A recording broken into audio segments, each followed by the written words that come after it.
Why all of a sudden when you get down there, the penalty for fumbling the ball and nobody recovering it becomes so severe? I don't know. I never understood that. That's only if it goes in the end zone.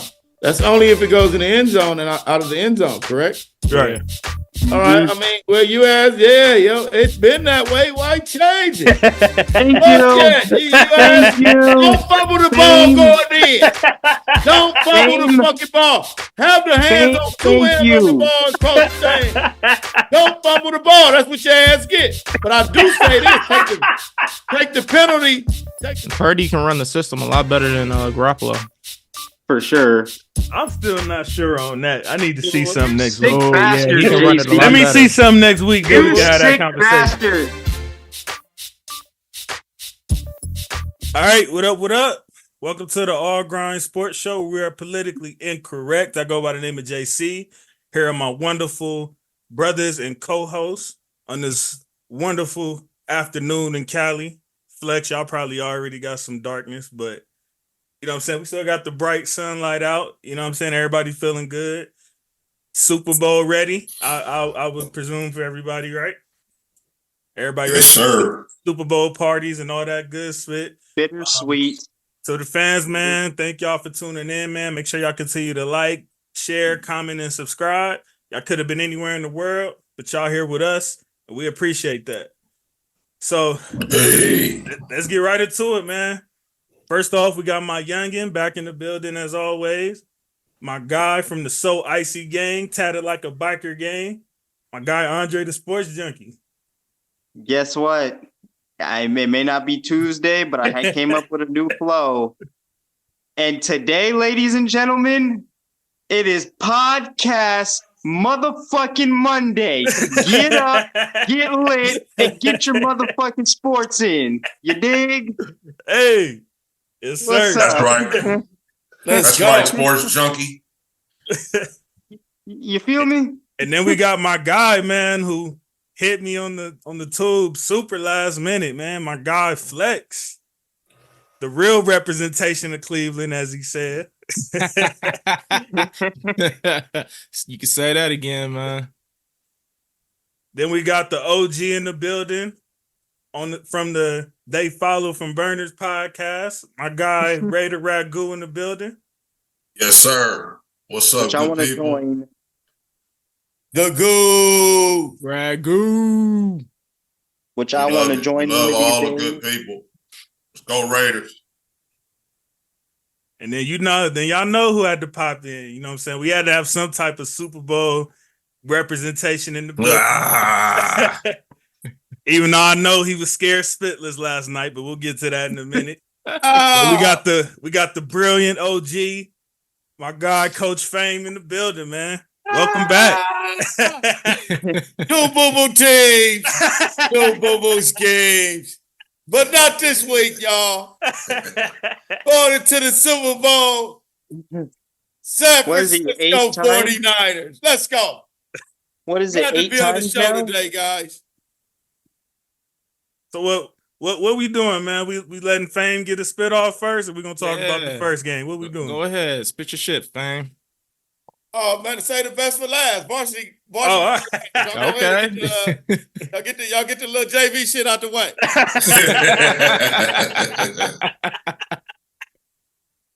I'm excited, guys. I'm glad to be here with you guys today. All right, let's do it, man. We got the AFC Championship, man. We actually had two pretty good games yesterday, man. I don't think we could have asked for much more better than that, man. The Super Bowl better be good. We'll start off with the AFC, man. The my personal disappointment. We had the Chiefs in Baltimore. He was who you thought he was. I thought my guy was on a mission this year, man. I don't know. I don't put it all on him, though. I don't put it all on him. It's not. Yeah, he did have some call on Lamar, though. And the fact that they still had their chances, though. You know what I mean? Like, Ragu, I see you been shaking your head over there, man. What's going through your mind, man? How you feeling? I don't know where to start with this game. I guess I'll start from the very beginning, bro. Okay. And you guys know about Lamar, how I feel about him. So, bro, from the beginning with him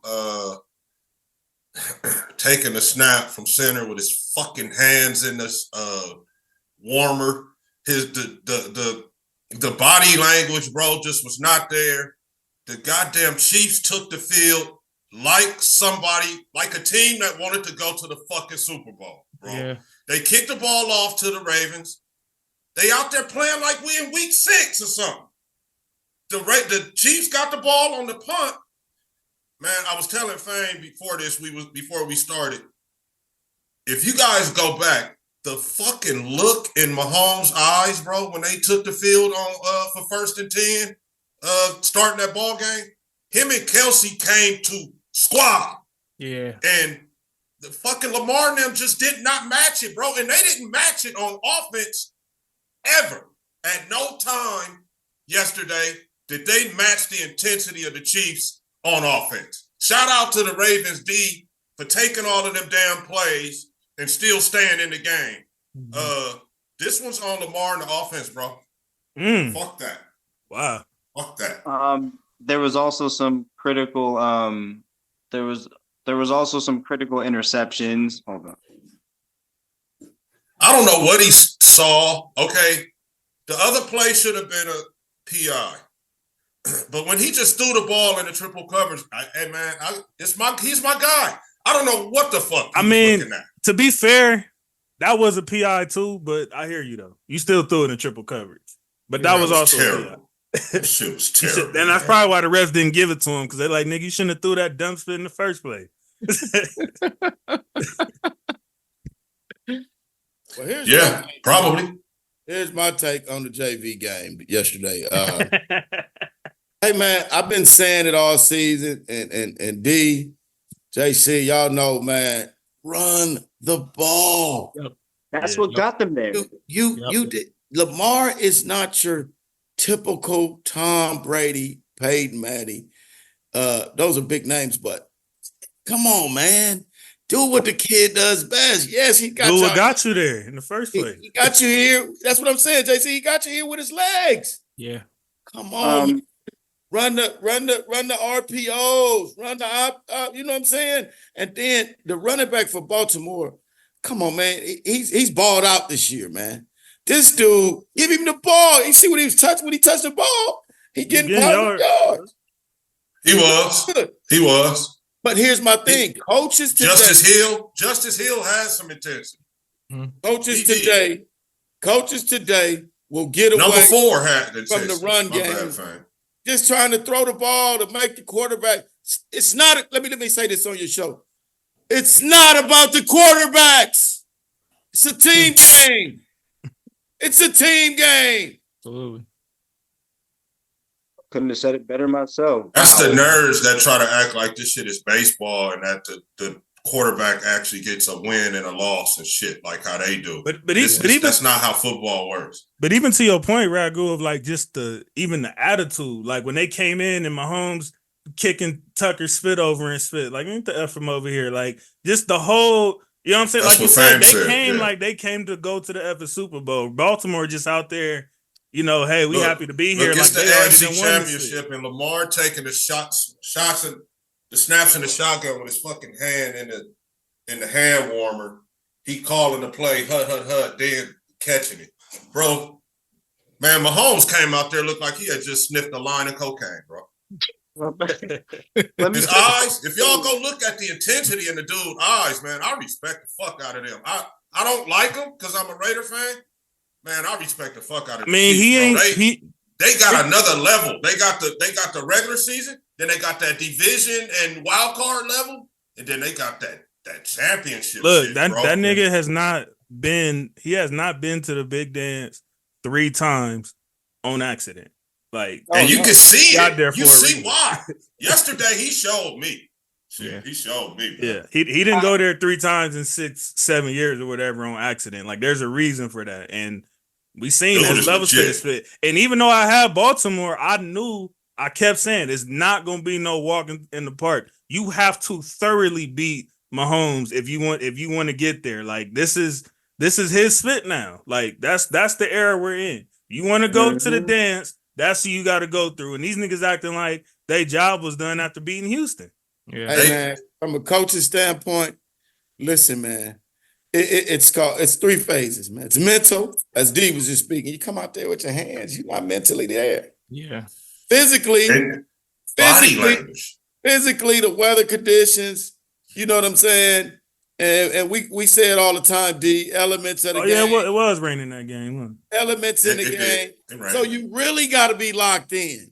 You really have to be locked in. Hey, man, one of my OG homies, man, he left at halftime. You know why? Because he want to play music while my 49ers is on. And as a coach, no, you can't lock in.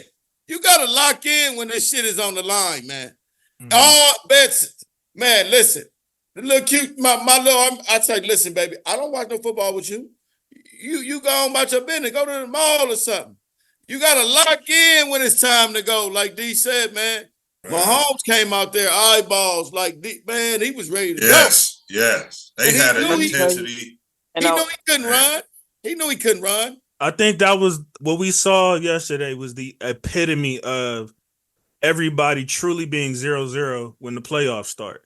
Yeah. Your regular season record don't mean jack spit to Andy Reid and Mahomes. Clearly. They don't give a F about none of that. The Chiefs are so been there, done that for anything that you come with, bro. All they need to do is get in. That's it. All they need to do is get in there. Hey, and that point I was trying. Hey, that point I was trying to make from the coach's standpoint. You better get these OG coaches back in the game because they can get the guys like D said from regular season, wild card, playoff, championship, and Super Bowl. Yeah. And it's funny you say that because it seems like the NFL is going backwards with that. They trying to, because ever since the whole McVay thing, now they keep trying to hire younger and younger coaches, and maybe it's that analytical. Maybe that could, may not be a formula like they think it is. It's the analytics. Talking about that shit, Flex. That the nerds, they're trying to get him a place in football, and really, let's be honest, the nerds never had a place in football, bro. That's the one place they never had a place. And now here we are. After the game evolves, they're trying to put them in it. Sneak their way up in there at a young age too. Niggas 29 trying to get up in there like, nah, nigga, you ain't ready. I don't think it's an accident that the former players are starting to emerge as good coaches. And let's face it, Shanahan grew up in some old school shit, bro. His pops used to run the shit out the football. Yeah. Right? Yeah. And then, you got D'Amico that made the playoff. You got Dan Campbell's guys that made the playoffs. And then as maybe he didn't play, but a guy that's a non-guru guy, John Harbaugh's team made these are the teams that made the Final Four. And Andy Reid, the guy that's with the biggest tree of them all that's still around, right? And really, Spagnuolo could be a head coach. Let's be honest. And he was before. I know he was. Yeah. But even Steve could go and be a coach somewhere, bro. So I'm just saying, maybe the whole guru, young nerd guy like McDaniels in Miami, no disrespect to him, but the guys that haven't played and got this notebook that they're going to do equations with and decide football games. And it's ironic that a guy like Dan Campbell is using this shit, and he's we'll get to that when we get to the Niner game. But hey, the guru coach, maybe you guys should just put the clipboard down, man, and coach the team. That's all I'm saying. And I agree with you, D, 100%. And this may be controversial on the All Grind Show. Nerds, you have something to do, just like the women. It's no place because the game started out as saying, look, this is not for everyone. And now I love my women. I big up my women, my sisters from all cultures in all aspects of life because we as men need that balance. Let's make that clear with me that I'm not against women doing anything but football. That's it. I'm not against none of the things they bring to the table. They have the best intuition. They can be leaders in a lot of things in life. But this game of football, yes, we have to change things, and I'm all for I'm not the old trophy guy with the dust on him, but I got a little old school with me, and I understand the new school.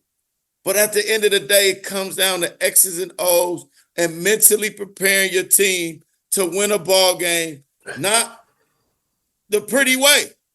Run the ball. Stop taking the running back out the game. And I'm going to go on record of saying that. I'm with the RBs. Keep the running backs. You love the running backs on the All Grind Sports Show. Everybody knows that. Pay the running backs. Make them guys cut that quarterback stuff out. You ain't never listened to the All Grind. These quarterbacks nowadays, as Coach JB would say on the JB show, man, y'all got to go check my boy out. Look, man, these quarterbacks are managers. And you want to make it about them. They want to get the MVPs in college, high school, now the pros. They hijacked all the awards. All of the awards. The Heisman goes to nothing but quarterbacks now. Yeah. And that's another show. My bad, guys. But yeah, that definitely is. No, that definitely is. Brian Self right there. I got two mottos. Two mottos. The game is won in the trenches, and defense wins championships. My man. And also, real quick too, talking about Pat Mahomes, my bad. But when you said he came out ready to play, when I looked at just at the end of the first quarter, man, Pat Mahomes threw for 86 yards and was 10 of 10 throwing. But they came. I think it was. They said it was like the most ever right play, game bro. or something. And on top of that, Travis Kelce had 7. It was more, obviously, but I remember looking at the stat line. He had 7 first half receptions. He finished the day 11 for 11. On 7 targets. On 7 targets. He finished 11 you guys for ever 11. seen Ron Burgundy? Was it Anchorman 2, I think it is? You guys ever seen that? No. Oh, yeah. You ever the part where he tells Ron Burgundy one or two? Part 2 on the bridge, I think. Yeah, I know what you're talking about. He'd be like, I hate you. Yeah. Right? This is how I feel about Mahomes. He like comes and be like, tells Ron Burgundy, hey man, I hate your ass. But I respect the fuck out of you, bro. Like that dude, man. One thing I want to that's what he's turned into. Yeah. And to throw in there too is like Mahomes is not just Mahomes, the receivers, I want to give a shout out because all season, and there was some in the playoffs, but these guys are dropping passes all season long. And then when they needed to come up in the clutch, when they really needed it. Yeah, when no drops yesterday. Hey, Kelce was set tripping from before the kickoff, bro. He was out there pushing dudes after the whistle. The Ravens, bro. Mahomes too. Y'all just wasn't ready, bro. Y'all, by the time y'all tried to match the intensity, it was kind of too late, bro. And shout out to the defense. Now shout out to the D. I don't know how many more defense. Damn. Pause. Shout out to the defense, but look. Shout out to the D. I couldn't even let that one slide. Hell no. There was a lot more plays that they, were out there for than the Chiefs defense, man. And they hung in there. But I feel like it was a lesson. It was like almost like a clinic put on, man. And I'm a big Lamar guy. But I must say this too. And I was telling Fame earlier before we got started. Maybe it's me, but it looks like the Chiefs' right tackle was holding every single pass play. You talking about Trey? The dude, he was out there bear hugging the guy. And only got like 2 called on him. Yeah. Ones where he got called, I laughed at those. Like, oh, you called that? Did you hear the fans every time they called one on the Chiefs? Even the fans were like, hey. You know why they were doing that though, right? What? the stat on the head official, the white cap. Every time the home team lose, fucking with him, 41%. He is terrible. He should not coach a playoff. I mean, officiate a playoff game, let alone a regular game. That dude should hold on, coach. I told you. He should. You missing the point. He should be. Yeah. You got to give it an equal. Supposed to be there? No. Yeah. You got to give it an equal. Each team should have an equal get down, bro. And from what I'm noticing, it's 4 officials that they exposed so far this season. And they had the nerve to let one get in, and he happens to be a brother. Hey, Coach Fame, man. Me, Ragu, and Gene talked about this on like episode 3. Hey, Gene, that's what the certain like, guys who they know who's supposed to be there. Yeah, and the guys that ain't quote unquote good, is it really the ones that just won't comply? Yeah, we talked about that on like the 3rd or 4th episode. This is entertainment. Yeah. This is entertainment. Like same thing with NBA, basketball, baseball. It's all entertainment, man. It's fixed. So you hurt the morality or the substance of this game that we've grown to appreciate, love, and not only that. Growing up as an 8-year-old, my dad wouldn't even let me play tackle football until I turned 9, bro. The time of a 9-year-old up until I graduated early at 17, man, having to write a note to play varsity at 15, it hurts, bro. Like I was doing a document. I asked one of the homies, I said, what you feel about, how the hood is now? And he said, I'm hurt by the blood, the tears, and the sweat, and the strength that I've tried to put in and display. It's not here anymore. The little homies don't get it. Same with football. Mm-hmm. And the same with these big wigs who turn our game or something that's of great, which they could have did the right way and not just be about the dollar and the cent. Yep. You know what I'm saying? Like the dollar and the cent, we go back to, this is how the nerds can come in the game. And again, not taking up from women. I got to keep saying this, y'all, because they'll wear me out about all the stuff I'm trying to do. I love you women. I appreciate the women. But here's the fine line. Like, it's really not about, like, the homie just came in here and was like, man, no, man, I got to be in tune in what I do. Anything I do, I want to be organized. I want to have the right people. I want to have the right people. And Dia tell you, as a coach, we meeting all week long. They didn't like it. But they came to understand why we did this. This is what Andy Reid is doing. And that's why they was fine-tuned. That's why they was locked in. You know what I'm saying? And it's a place for women to do certain things in our sport, and the sport we call football. But on the field, I don't know if it ain't just the women. It's the tainting of the outcomes, bro, that we like, I see the motherfucker holding, bro. Just because y'all not calling it, as he dropped back and Mahomes standing there, bro, I see the dude over there holding the guy. He giving him a hug.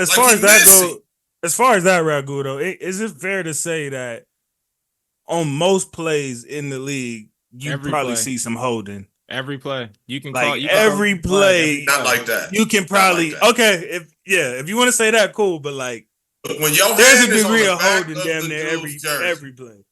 When you can see the dude's hand on the other side of the guy's jersey, right? Mm-hmm. The dude in front of you, you're supposed to be blocking him here. You can see this, literally see the hand on the back side of him, bro. That you got to call those, man. And if you don't, I'm gonna think something. Shit, I'm gonna think something, bro. Did they sack Mahomes at all? Once. Not till the second half, twice. Oh, twice. Okay. Yeah. Well, Mahomes hasn't sacked everybody, right? Mahomes hasn't had a sack in before yesterday. He hadn't had a sack in like his last 4 playoff games. Yeah. So let me ask you guys to protect the QB. They got to protect the golden boy. Let me ask you guys this going into this game. That's what I thought. Which was the better defense going into this game? The Chiefs. The Chiefs had a better defense than Baltimore? I think so. I mean, Baltimore held it down. They for sure went toe to toe with them until the end. But this was 1 versus 2. Baltimore was 1, Chiefs was 2. Right. So that was coming into the game. So knowing that going into this game is when I'm going back to coaches. And no, D, I'm not taking nothing. It wasn't about the women. It was just the analytics and the women and the entertainment, like my man said, and the betting is what's got the game so fucked up. But going back to that point I was making is you taught to shoot your hands and keep your thumbs up and the point. But now you getting these turns and the entertainment is not calling it, and you got refs with mics in their ears. Mm-hmm. Like, why? Like, why? If you got a mic in your ear, who are you talking to, bro? Who are you talking to? I mean, they have time. We already know. I mean, they literally on the replay. They talking to you. So what's stopping them from talking to you all the time, bro? They've literally admitted to us that there's times where the refs on the field don't even make the final call, which I think is egregious. Yep. There's times where none of the refs on the field get the final say. So the ones that are standing, why they have a mic. So now, Raj. Is he talking to Raj himself?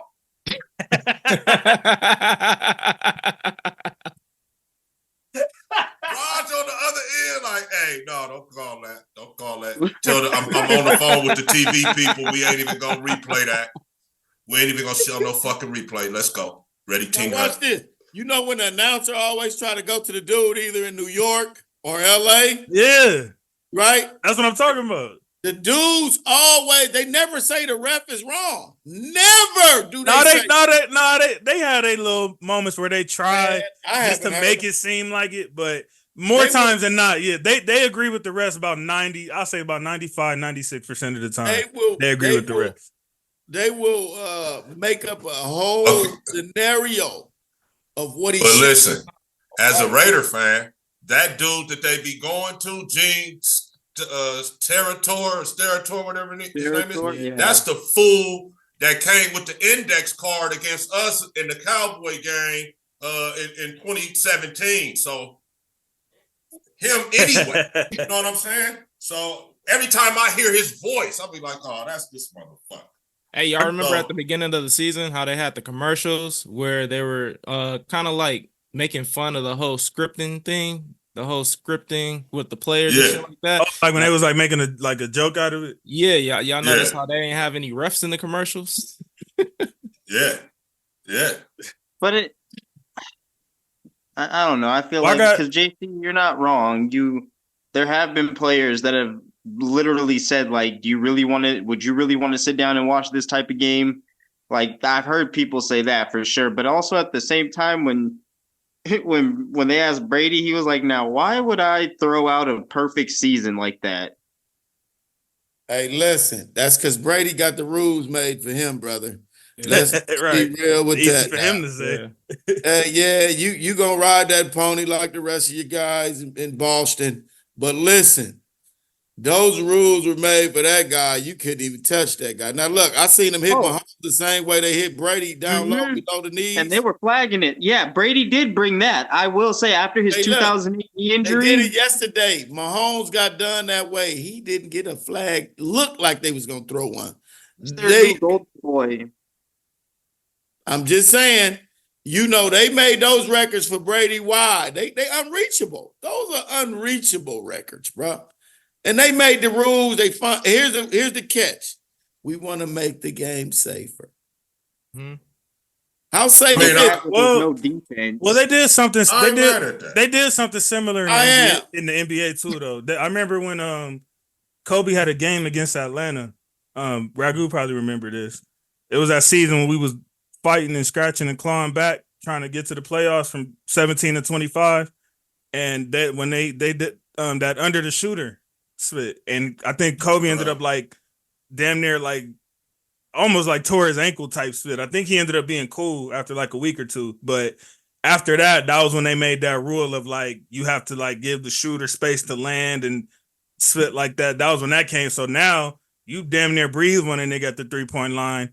It's a foul. I mean, I thought that was what I'm just saying, like I've seen that in that sport as well, as far as like that type So Flex, the rule was made up with Kobe, and they were wondering why it wasn't enforced when the big man came under Kawhi, Golden State, and San Antonio. That was even after the Kobe situation. Yeah, it was people were wondering why the rule wasn't enforced on what was the big man's name? Zaza Pachulia.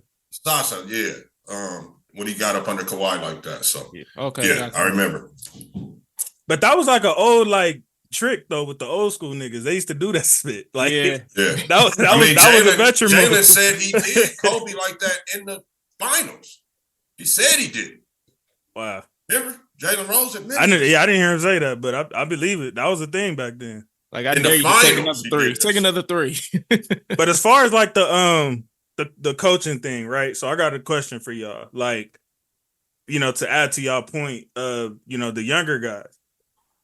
How hard do y'all think it would be for, let's say Andy Reid wins and retires this year, right? How hard would that be if some 30-year-old nerd comes in to Kansas City trying to tell Mahomes, all right, look, this is how we finna do it. Do y'all think it's possible to really demand the respect from them guys?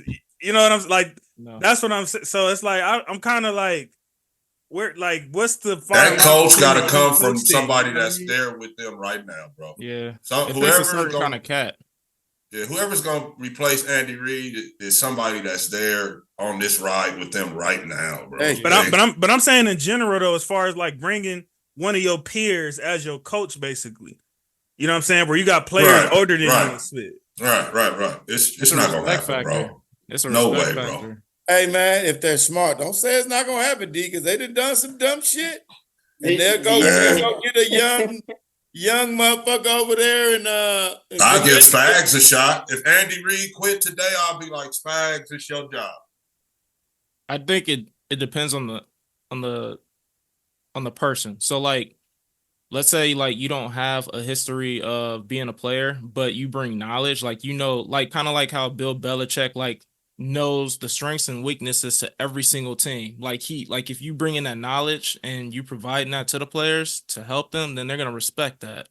Mm-hmm. But if you just a straight nerd that's going off of analytical shit, they're not gonna respect you.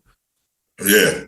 And I've heard that they have people that they've been trying to bring in the game that's literally dedicated to advanced analytics, and most of the players aren't really receptive to it. They don't want to hear that shit. They're not going to respect it. But they're literally trying to hire people specifically for that. They're trying to give these nerds you gotta remember with Belichick that when he first,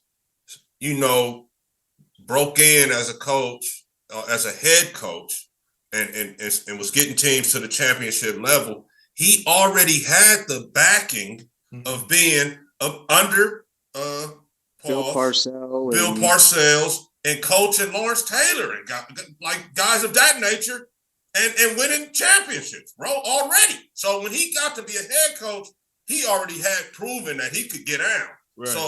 Yeah, even though he wasn't a guy that played in the league, he only played college ball. You just want a nigga that paid his dues. Yes, absolutely. A coach. Yeah. And like I said on my show, how many play sheets does he hold in his hand? How many? And honestly, coaches got to come to work they have to come to work for these players, and these players got to come to work for this coach. And you don't always have to. I understand the whole yell, get aggressive, get them to understand. But if you can, coaches and players that can build that bond on the field, not talking off the field, but on that field, can build what the Chiefs have going. Mahomes and Andy Reid and Travis Kelce, they all have a good, tandem. So it vibrates around the whole team as well. So I'm telling you, if you guys can get good coaching and then mix it with good players, it will work. Stop trying to do the Sean McVay route. Not everyone is Sean McVay. No, it's just Sean McVay. It ain't the other people. Right. That ain't even a thing. Only one. A young fella, let me add this to you, young fella. If you have to bond at some point off the field. Yeah. There is no just, in office. I'm just an office guy and I'm here to connect with the players.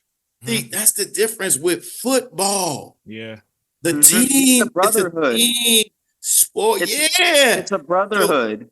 So and have you ever noticed? You never hear we always know we messed up or we did this or we did that. There's never I did or he did this. It's never when I remember playing back in the day, the for the little tenure that I did play, that was literally what the motto was of it. Like the coach was your dad and your teammates was your brothers. And that was how we moved. So that's always been a thing like that of like the off the field stuff being like damn near just as important. Yeah. If not more. And that's how that brotherhood gets built. And not just you and one other player. No, you and the team. That's why I like hearing like teams, like when they win the Super Bowl or whatever, and they do like an interview and they reminisce on their season. Oh, yeah, I remember when the whole team went here, and there. And it'd be some shit that don't got nothing to do with them being on the field, no football, no nothing. Yep. Yeah. It'd be some type of touching moment. Like, yeah, man, I remember you checking me when my daughter went to the hospital, or, I remember, I was going through this with my wife and, he pulled me to the side. It'd be spit that don't got spit to do with football most of the time. Yeah. If you hear, even though this is a different sport, if you hear most of the stories on Popovich, most of that, ask the players, most of their stories don't got spit to do with basketball at all. And what's crazy too is it's just cool it's so rare to get head coaches like a Popovich or a Sean McVay or Andy Reid. It's just rare. So when you get a coach like that, you take advantage of it and the whole team. Like, for example, the Ravens documentary, when their Super Bowl team, when they won it, bro, when Shannon Sharp and them were talking, they were showing videos of them pranking each other at the hotels and stuff. That's what they mainly showed. And I can even give Phil Jackson a shout out with that spit of how him and Powell got close, non-basketball related spit when he came in. Like it's kind of always been a thing like that with those two sports. How did Belichick last so long then? He didn't fuck with nobody off field. No, I mean the players have said they no, he go fishing with him. No, he went fishing. He did things with him, shooting and hunting. I've heard the players they've Belichick wasn't really on X's and O's with them. They have some building up with everybody else. If you wasn't on his team, he don't F with you. But the niggas that's in the locker room with him, he got relationships with them. Yeah, I heard Belichick is cool as fuck. He funny as a motherfucker. Cool but he just with us, we ain't gonna see that. If you fuck up, that's your ass though. I heard a few guys say that about him. That's what took me off of Belichick, because I just be like, damn, he don't fuck with nobody. But then when they start saying little shit like niggas fucked it with him, and he's nothing like what we think, according to the people who played under him. Right. Yeah. He just don't do no cell phones, no, pictures and recording. He don't do that shit. He cool like how he cool. I got one more question on this game, man. And Dre, I know me and you kind of talked about it last week when we was here, but the rule of when they fumble the ball and it goes out of bounds in the end zone and they call it a touchback. How do y'all feel about that rule? Do y'all think that's something that they should discuss, or are y'all cool with how it stands? They need to change that shit.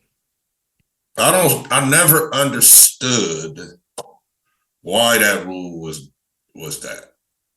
Because if you fumble anywhere else, you get the ball back where that's at. But in there, it's like you get penalized and it's a whole turnover. So that it's like, what's the, Yeah. I mean, you shouldn't get rewarded for fumbling the ball, but I just think it could be like too harsh. You know what I'm saying? Yeah. I think it's why all of a sudden when you get down there, just the penalty for fumbling the ball and nobody recovering it becomes so severe. I never understood that. That's only if it goes in the end zone. That's only if it goes in the end zone and out of the end zone, correct? Right. All right. I mean, well, you asked, it's been that way. Why change it? Thank you. Thank you. Don't fumble the ball going in. Don't fumble the fucking ball. Have the hands on two hands on the ball and cross the thing. Don't fumble the ball. That's what your ass get. But I do say this: take the penalty away, and just put the ball on the 20. It's the next man's ball. You don't. I'm even with, but coach, I'm even with like them. Like, every time something happens, I'm cool with motherfucker them even backing them up if they back the team that had the ball back to the 20. I'm even cool with that. But what did they do to earn the ball just because you dropped the ball and it fell out of bounds? Like, how you earn? You're the bozo that fumbled it. You're the bozo that fumbled it. Hold on to the fucking ball. You didn't recover spit. Yeah. Nobody recovered it though. Exactly. It just went out of bounds in the end zone. Spit. Why are you getting the ball? I do agree. Well, it's first down, and we fumble in the end zone and go out the end zone, and you get like the I said, I'm now. cool if you back it up, but you shouldn't hang on to the ball. I like that. Thank you, coach. It's good to happen to your team in a critical situation. I always hated that rule. What do you think? It makes no sense to me. It makes a lot of sense to me. Shit has to make sense to me, and that shit don't make no sense. You fumble in the open field. You fumble in the open field. You get the ball back if you recover. You fumble in the end zone and go to the end zone. Nigga, it's my ball. We going this way. Well, even if it goes out of bounds in the open field, you keep the ball. You still get the ball. Yeah. So why do it change when you get into the red zone? I don't get it. I don't know why. That's some bullshit. I did see a report that the NFL was gonna be looking to change that rule. They were saying that even before last night because it's been happening a lot lately. Hey, JB, they gonna change that shit. They gonna change that shit. But you know why? Because of the nerds. Fumbled, they recovered it. The guys who don't think it's fair. Mm-hmm. Let's go this way. Yep. No, I agree. It should stay. All right, so it seems like outside of coach, because coach clearly he's cool with how it is, but the ones that don't agree with how it is, what would y'all recommend they do instead? You fumbled the ball and it went out of the end zone. You fumbled that. You get the ball where you fumbled at. I mean, what the fuck does it need to be? Some type 1 yard line? You lost it down. You should. I know you ain't saying they should get a touchdown. No touch. But so you saying they should be on the 1 yard line? No, not the 1 yard line. I would say lost it down and you start off where you started the play at. Like if it was like first and you like damn. So if you was like on the 20 and then got down there and fumbled, you got to start all the way back at the 20. Yep. Lost it down. Yeah, I'm down with that. You got to play. It's like the play never happened and you lost it down. Yep.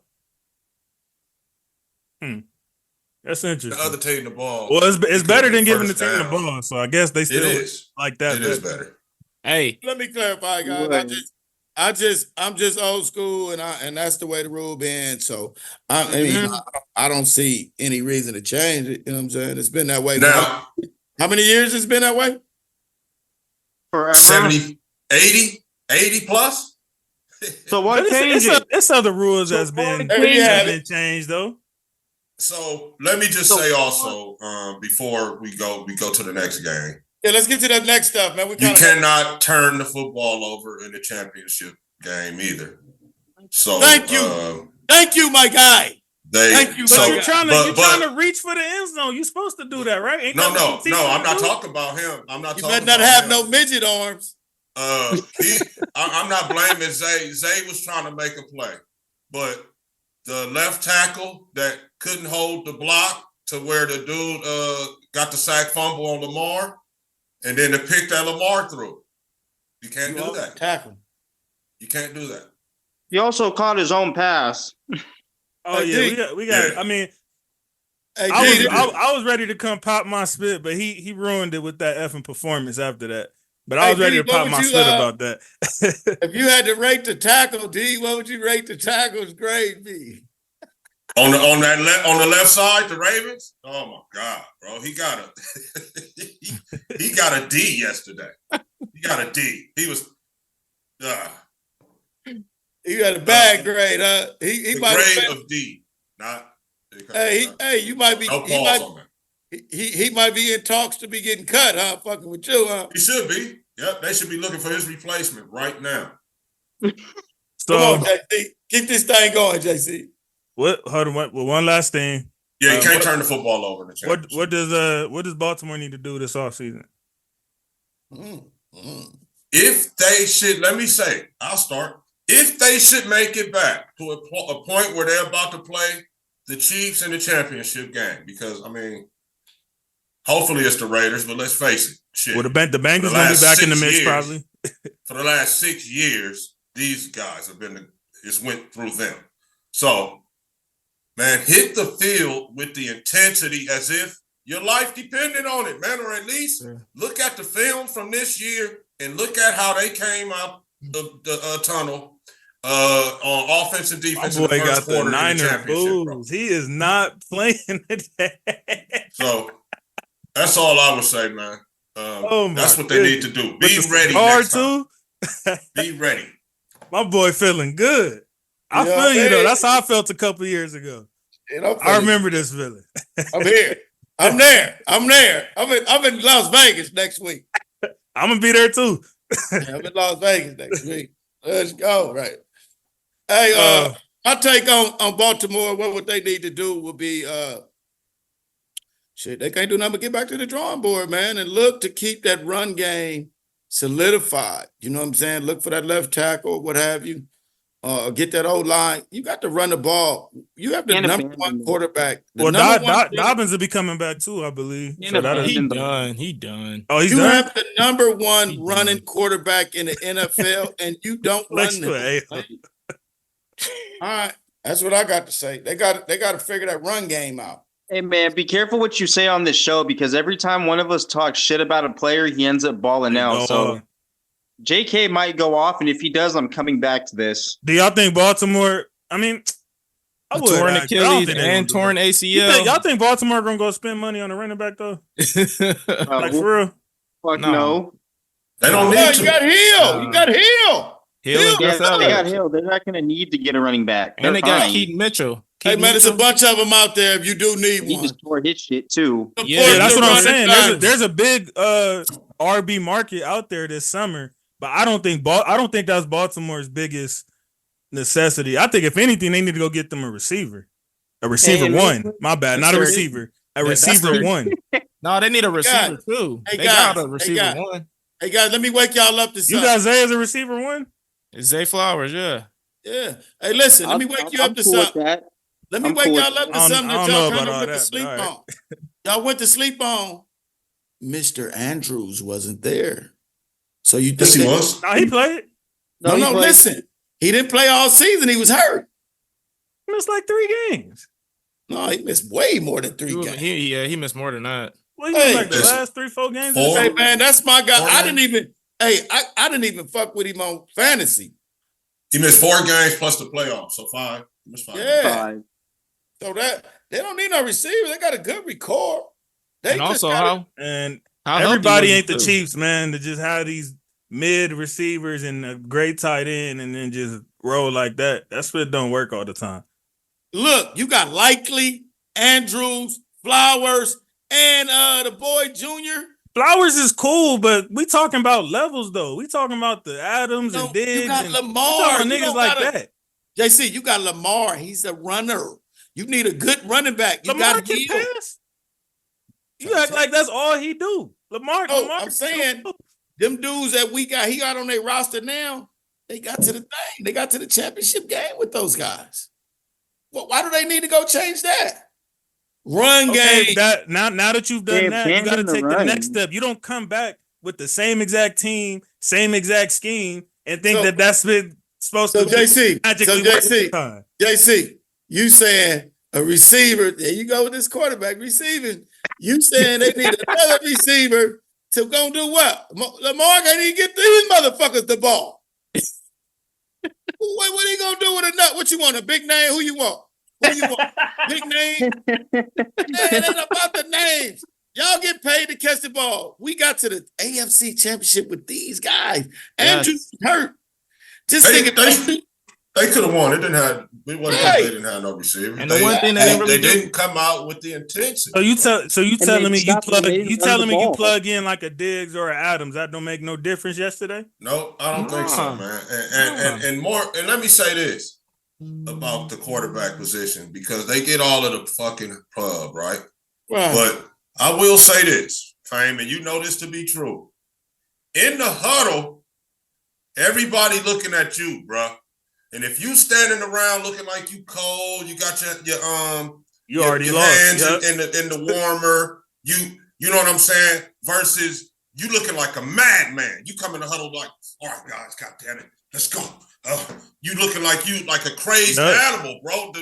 The team feeds off that. Hey, that's your left tackle with the lackadaisical block is because you out there with the lackadaisical calling of the plays and your body language in the huddle. Hey, Ragu. It's on number 8, bro. I can't even fucking say it hard. It's on my God. Hey, no, Ragu, that's literally perfect though, because I ain't gonna lie to you. Even I was rooting for Baltimore, so I was ignoring it, but I did detect that. I seen Lamar out there looking like he was cold with the jacket and all of that, and it reminded me. I remember back in the day in one of our championship games when Pops was coaching us, and we had a day where it was one of like the most cold days in the Valley ever. And I remember we had all type of spit on, and we was complaining like, man, it's cold. Pops came over there and said, hey, man, if you didn't have it on last week, take all that spit off. You got to beat the cold first. Then we, you know what I'm saying? Then we can get to the game. That you got to beat that first. And the fact that the Ravens was over there looking like that's something that was affecting them like that. And like was the Chiefs is pumped up, kicking Tucker spit over and Kelsey pushing niggas up. The fact that they was on that type of time, the game was already played before they went on the field. Yep. At the top. Kelsey said that was a great point you just brought up. For sure. Great point. Great point. Yeah, man. Them dudes was on another level, man. And Lamar, he's got to be, and even if I saw it on TV, then Coach Harbaugh should have saw it, bro. Yeah. Coach Harbaugh should have. That's the same. That's the same spit that let's go. That was the same spit with McDaniels and them last week. Hey, man. They was out there looking like they was effing cold. They worrying about the -7 and all that. Did the Chiefs look like they was worried about any of that? They don't care about none of that. Nothing. They don't care about the plays you running. The fact you finna win MVP.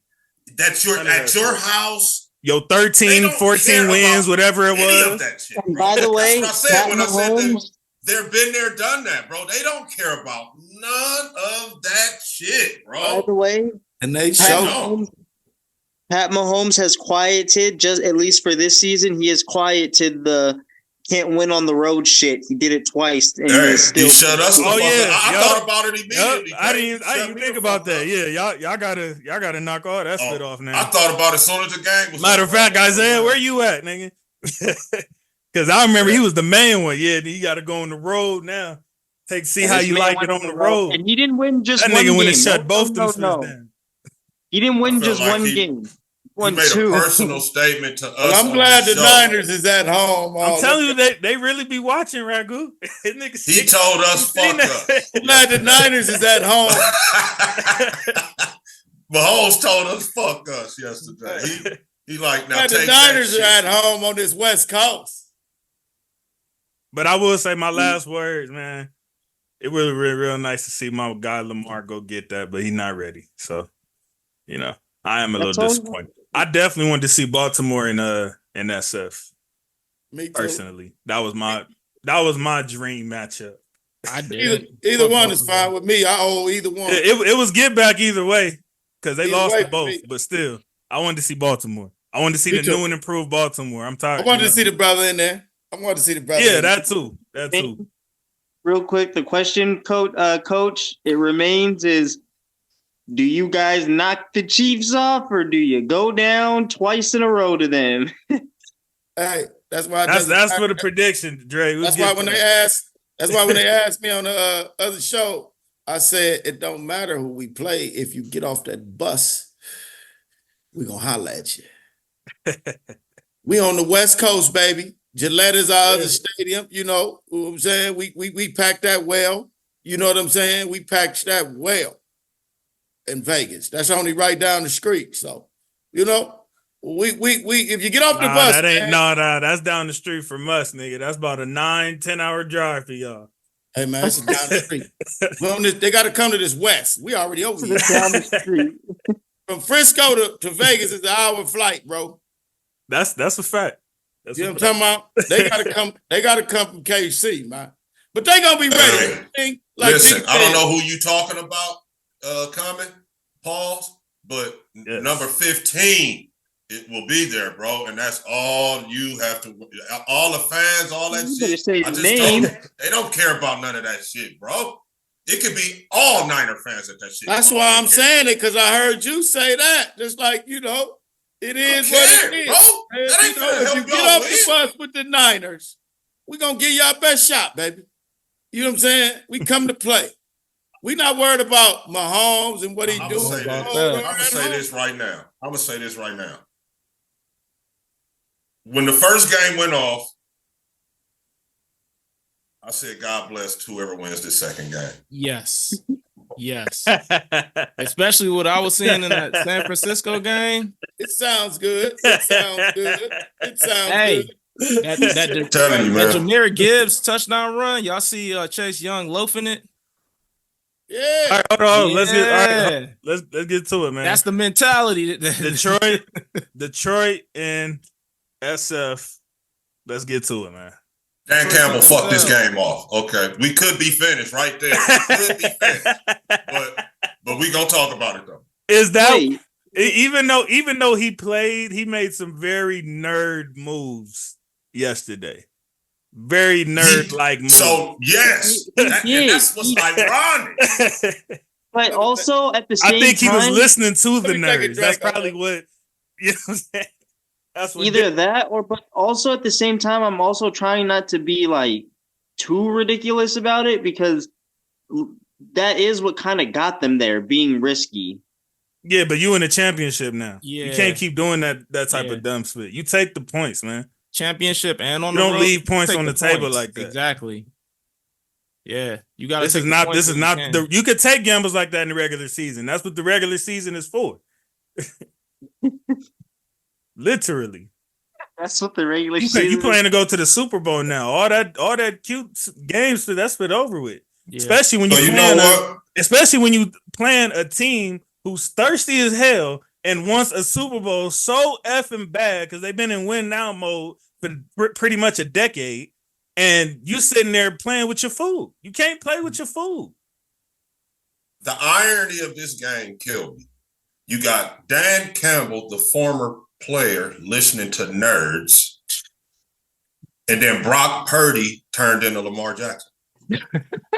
And Lamar Jackson tried to beat Brock Purdy. Oh, wow. Hey, Damn. that was a home run there, D. I know I didn't Damn. see that split coming for sure. Home run. Who had that on the bingo card? Man, whoever guys, took the I'm- under on that, God bless your soul. I'm going to give you my spiel on the All Grind Show today, man. Hey, Dan, thank you, buddy. Thank you. Hey, buddy, Bosa said it.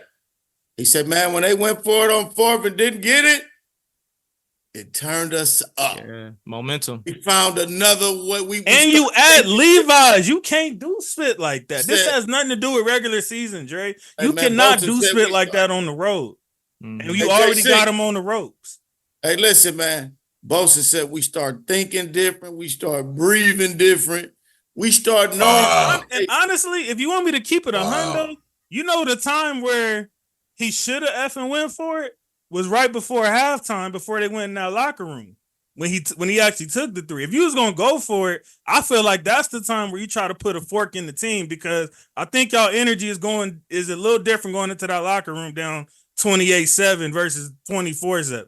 But Just looking also at it a little bit differently. So I feel like if you was gonna go for it, that should have been the time, not at the end when you have the chance to tie it up and get a stop. You know what I'm saying? Versus And now you also- fighting for your life and have to climb through even more. And also, I always You about to say some bullshit. That's why you froze. Yup. The internet just saved you. There you go. Hey, Yeah, Philly man. gets bad. With Better say some shit about the Patriots or the Celtics or some shit. Hey man, listen, man. I want to say first, give a shout out to Detroit's organization and the players that played the game. But also, man, I just want to say, man, you you don't want to give Eminem a shout out? No, He was giving y'all the business. ain't got nothing to do with music, and I don't do the beefing. You know what I'm saying? Listen, we came to do what we came to do, and shouts out to the staff, man. They had me on my last breath down there in that first half. You feel me? I know they did. I know they did. I mean, I'm gonna keep it 100, man. I'm on the All Grind Show, man. That's what we do here. Look, they had me. I'm yelling at these motherfuckers. Get out of the 4-3. Get out of the. Do something different. I'm talking so much shit to Shanahan and the DC that we got. If y'all would have lost, he was gone for sure. The DC need to be. The DC now. If you the answer to go with that, what do we need to change? We need to get rid of our DC. We need to get rid of somebody that's the question. If y'all lose next week, no. What's wrong with Steve? No, Steve is not my kind of guy as far as what he does. He don't pressure. He really that's don't. Not you guys. He really effing don't. Listen, that's what you say. That's what you say. We got niggas that can't cover in the secondary. We go on record to say that. We don't have a secondary that can cover. We got a first level, second level. You break those two, it's over. Now, Coach said that probably 6 weeks ago on here. So, okay, Coach, we understand. We understand. You say what? And Norman you said that about a month years ago that the DBs was trash. So we know you stand on that. So what I'm saying get some DBs in there because it's not Steve. Hey, Norman has been saying that since the day he got on this podcast that these niggas ain't got no DBs. Man, listen, my boy just said it right there. He said, man. We had a one-on-one. We got DBs that are rookies, and we go get. Oh, he said about Chase Young was loafing, getting turned like D said. The man literally was grabbing Chase Young and driving him like a steering wheel, right? Yeah. They run the reverse for the touchdown, man. They just turned him in. They didn't have to do no work. Yeah. Look, that's crazy because Coop was ready to come back if he would have balled. He was ready to come back and talk positivity. We go get Chase Young when we should have went and got some DBs. We knew Oliver could cover when we lost those games during the season. So you bring the rookies in and they just as bad. Or even Montez. At least Sweat. Oliver would come up and tackle. Oliver would come up and hit you. Y'all should have got Montez Sweat instead of Chase Young. Oh, that would have been, that would have been crazy. That would have been nasty. Him with Bosa? That wouldn't even been fair, Flex. Stop it.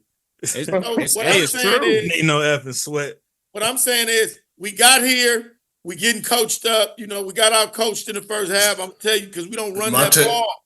You got to run that ball with McCaffrey. We got out coached in the first half. Second half. Excuse me, Coach. Is Montez Sweat an outside linebacker or is he a hand on the ground defensive end? He a pass rusher. Yeah, see, in San Francisco, you got to play hand on the ground DN. They play 4-3 strictly. Yeah, he does that in Chicago. AD, I'm over here yelling, get in the 50. They running the ball. Like, fuck. Like, bring somebody from the 40, though. If we going to go 4-3, bring somebody. Don't let Goff just stand back there. Look, D, they was blocking us with 5 off rip, right? Maybe double Bosa every now and then. Then they start keeping the tight end. So now it's 6 on 4. And they running all through the. Hey, you can say what you want about the DBs, but once again, just like in the Green Bay game, Gibbs and Montgomery had it going at first, bro.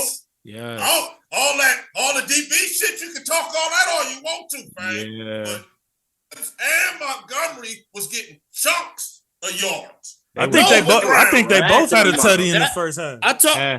I talked the shit about the DBs, D. That's with the pass. Now, when we go to the front, I just said what we had to do. We still in the 40. Get out of that and put a 50 in there. Bring somebody. Even if you're going to go to the bear. Go to a bear front. Look, even if you're going to be stubborn and stay in the 40, bring somebody. Now you got 5 on 5 or 5 trying to catch 5. Because now he don't know where it's coming from. That's coach talk, man. I'm telling you. I was over here losing my voice. Hey, they up there giving letting Chase Young go and getting up to the next level, bro. He is not aggressive, man. Hey, Coach, since you keeping it 100 today, as you say on the All Grind Show, was there any point in time in the game where you felt like, here we go again? Yeah, 14-0. He told you. He said in the first half he was over there worried. But worried, and at a point where people you like, want to play music. It might be Detroit and Chiefs, like, you know what I'm saying? As long as I know we had a whole nother half, but I'm looking at the score. I'm just like, what are we doing? Like, okay, we got another half. I really think the line should have went for a touchdown. Bro, it was 17 to 7. Was it 17 to 7 at half? 24-7. 24-7. They kicked the field. Okay, listen. To me, bro, I'm going to tell you this what it was. Purdy said, fuck it, Campbell. If you gon' trick it off, bro, I'm going to turn into Lamar. And they wasn't, and I know for a fact that Detroit did not game plan for that. No. There was nothing in the paperwork regarding the bullshit going for it, right? And keeping us in it. I'm going to say, fuck this dropping back and throwing. I'm out. Yep. I'm out.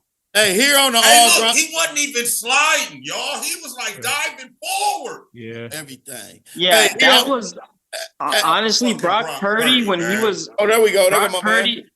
And like there was not the fact that Brock Purdy was just like JC said it. The fact that he was like, screw it, there's no one open, so I'm just gonna take it my damn self, and he would pick up 6-7 yards or more. Hey, there's also two incredible more. And he wasn't running like no bitch either. He was running. And there was literally. I think he finna slide 5-6 yards up. That nigga kept going. I'm over here yelling, slide. That nigga was he was diving forward. I think even the players was shook. They was like, wait, is he really like not finna slide? Is he really not sliding? Oh man, the brother had it going, man. The brother, like D said, the brother took it upon himself, whatever was said at halftime. And they got that momentum. And listen, we came out and got 3 points, made it 10-24. Right? Man. When Bosa said what he said, man, when that dude went for it and didn't get it, he said, man, it turned us into animals, man. We was different after that. And Purdy said it back up 17. That's the difference of a quarterback. Hey, JC, that's the difference of a big-time quarterback making a decision. Now, here, Purdy, what, second year? Second year. You know what I'm saying? Like, bro, he put it on his shoulders, which Lamar, we talk about. Dude, they was on like they 28-yard line when he did that bullshit. Man. And the crazy thing is we also can't exclude the fact that Brandon Ayuk had 2 incredible catches, one-handed, and then that. I think that was what did it. No, that first one, that was what did it. Like, when he got that catch, I knew y'all was still in that spit. I was like, y'all needed something like that. Y'all needed some type of momentum build. That was like a, JC, that was the same drive of the first go for it on 4th on the 28-yard line. Yeah. That was the first drive. That was that drive. Now listen, guys. The agony of defeat, right? Just think if you that young guy who the ball came off your face mask. Just think of him this morning. Woo. Hey, man. If he catches that, that's probably game. I ain't gonna lie. I want to go on records and say shout out. He might not have slept a wink last night, bro. I want to go on record and say, give a shout out to the DBs of the Detroit Lions. They've been terrible, really, the last half of the season and all playoffs. They tough. Everybody done went off on them, so I knew that wasn't going to be a problem, but I didn't expect y'all to like literally not be able to stop them at all. Montgomery in the first half. Like Gibbs, it looked like they brought it to the Niners, and they played well enough. They was averaging like 10 yards. They was averaging like a first down every play. The running back showed up half. And showed out and played well enough to win. O-line was blocking. The coach called him out of this one. Hey, listen. I would have ran that ball if I was Detroit. I wouldn't have let Goff do nothing but baggity boot. He wouldn't have been running nothing D. Baggity boot left, baggity boot right. But 5 and 26, would have had 20 carries apiece. Yeah. Oh, And I'm man. not. I know don't think that Ragu. shit. Pause. I know Ragu is not gonna like what I'm about to say at all. But it seems like in these playoffs, regarding Jared Goff, from what I've always known about him, is he struggles more when you send pressure to him. So I'm curious why every single team he played in the playoffs this year wasn't sending no effing pressure. Even the analysts that are commentating on the game, even they were saying this. They're like, why are these niggas not sending pressure every single week? Nobody was sending pressure to Goff. Hey, can Also somebody about check Goff. in? The Rams didn't do it. Tampa made- didn't do it, and y'all niggas didn't do it. Goff made one dog water throw off pressure, but he made one throw that should have been caught, and it should have been caught for a first drive. Yeah, first it was down. two. Josh Reynolds had it bounced. It was two that the wide receivers Josh Reynolds, dropped. yeah. So let's those just were- Especially yeah. Josh those were Reynolds good when he plays, had too. it. When it Oh hit yeah, Josh Reynolds, yeah. Reynolds had And a I- hit him in the stomach. Reynolds had a real bad one. And JC, I was waiting for your ass to come in here and try to blame Goff. But I see to this point, That's why I said I was already ready. I was waiting. I was waiting Yeah. for it. Nah, for the whole day, for 24 hours now. I was waiting on you to come in here Ragu and try was to blame prepared. Goff, or at least try to clown Goff about this shit. And no, this is on that coach. No, This you is know on who? that coach. No, you know who our clown is. All these niggas talking about Lions want to trade this, Lions want to trade that. Like we didn't just win a whole Super Bowl. Like that's easy to get a Lombardi or some shit. Them the niggas I clown for last night. If they would have went to the Super Bowl, I can officially be like, all right, that was a win-win. But Lamar, I still okay, feel like I it's a feel you, good bro. one. You said the difficulty of winning a Lombardi. It is, bro. It is the hardest one of the championships to win. And that brought a thought to my head. Lamar Jackson, who I'm straight stand for on this program, and that's my man. I pounded the desk for the people, every team that passed on him to draft him and all that. But bro, it's the hardest championship because guess what? It's not a series. right. it's That's what that I've always day. said. I've always It's said that. that day, bro. So Lamar, next time, bro, you can't come out. I don't give a fuck if it's below 0. Don't come out with that looking cold. All right, man. Have the Like, intensity. nigga, you in of- Baltimore, god damn it. Like, you should be used to that.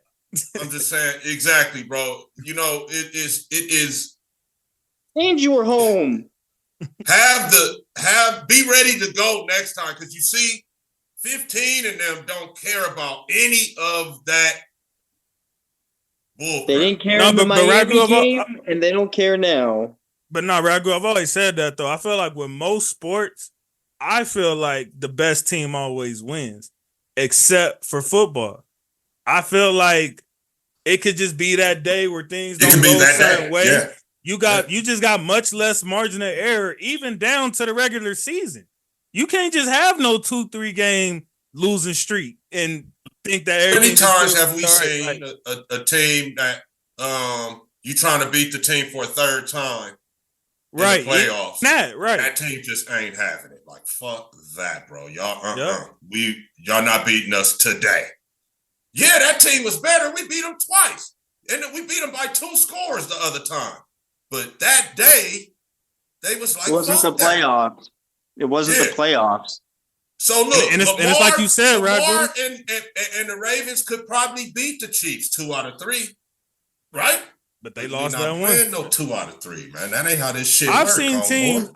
teams. I've seen series in the NBA where a team comes out in game 1 and beats the dog spit out of the other team, and it ends up losing that series. Yeah.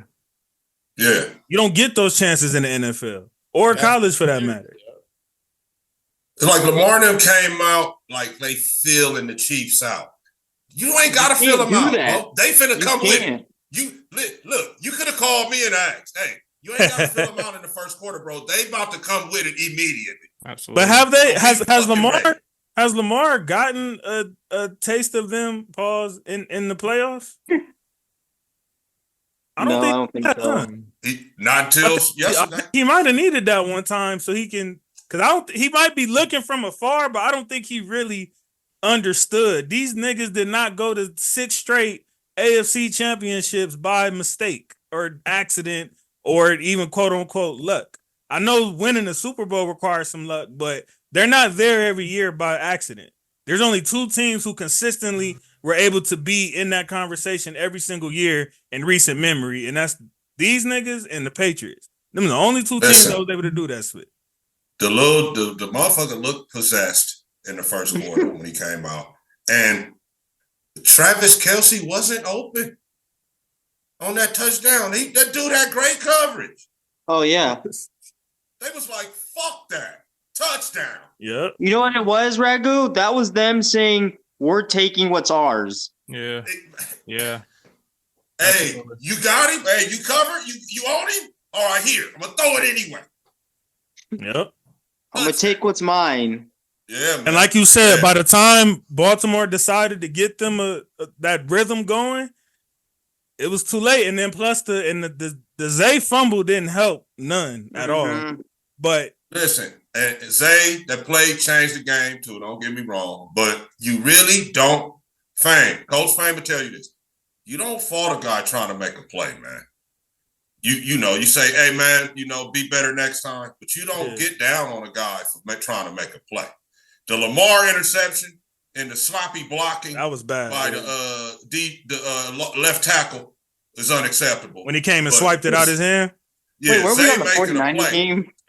Zay making a play. I'm not, I know, right? How we get back to How did we get here? Were we on the 49ers? We were comparing Brock Purdy to Lamar. I'm just looking at this. I'm trying to figure out, like, wait, Dre on the point. How the hell we get back to that game? Bro, I was like, wait a minute. We just discussed this. Hey, you know what? That's how you know. You'll be talking about us next week too. So that's how you know it was a bomb weekend, though. That's what that says. That's how you know they gave us 2 good ones.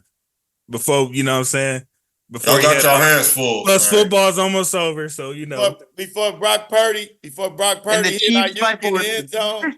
No, but yeah, we are doing the Super Bowl preview, so we'll have plenty of time to dive in. But man, y'all Flex, what's your thoughts on the Detroit Niner game? Detroit beat themselves. I put it on the coach. Man. McCaffrey with those runs, man. If we ran the ball, also landed on his head. McCaffrey I saw that too, Dre. McCaffrey is my MVP pick for this season. I got McCaffrey. He's my MVP. Bro, stop trying to force feed that spit to quarterbacks. Right. NFL, if you're watching this, y'all know good and damn well. And this is with all respect, because Lamar is my guy, but y'all know good and damn well he was not the best player this season. Oh. CMC. It was McCaffrey, and the only reason I'm taking some points away from Tyreek, because I know he missed quite a bit of games at the end.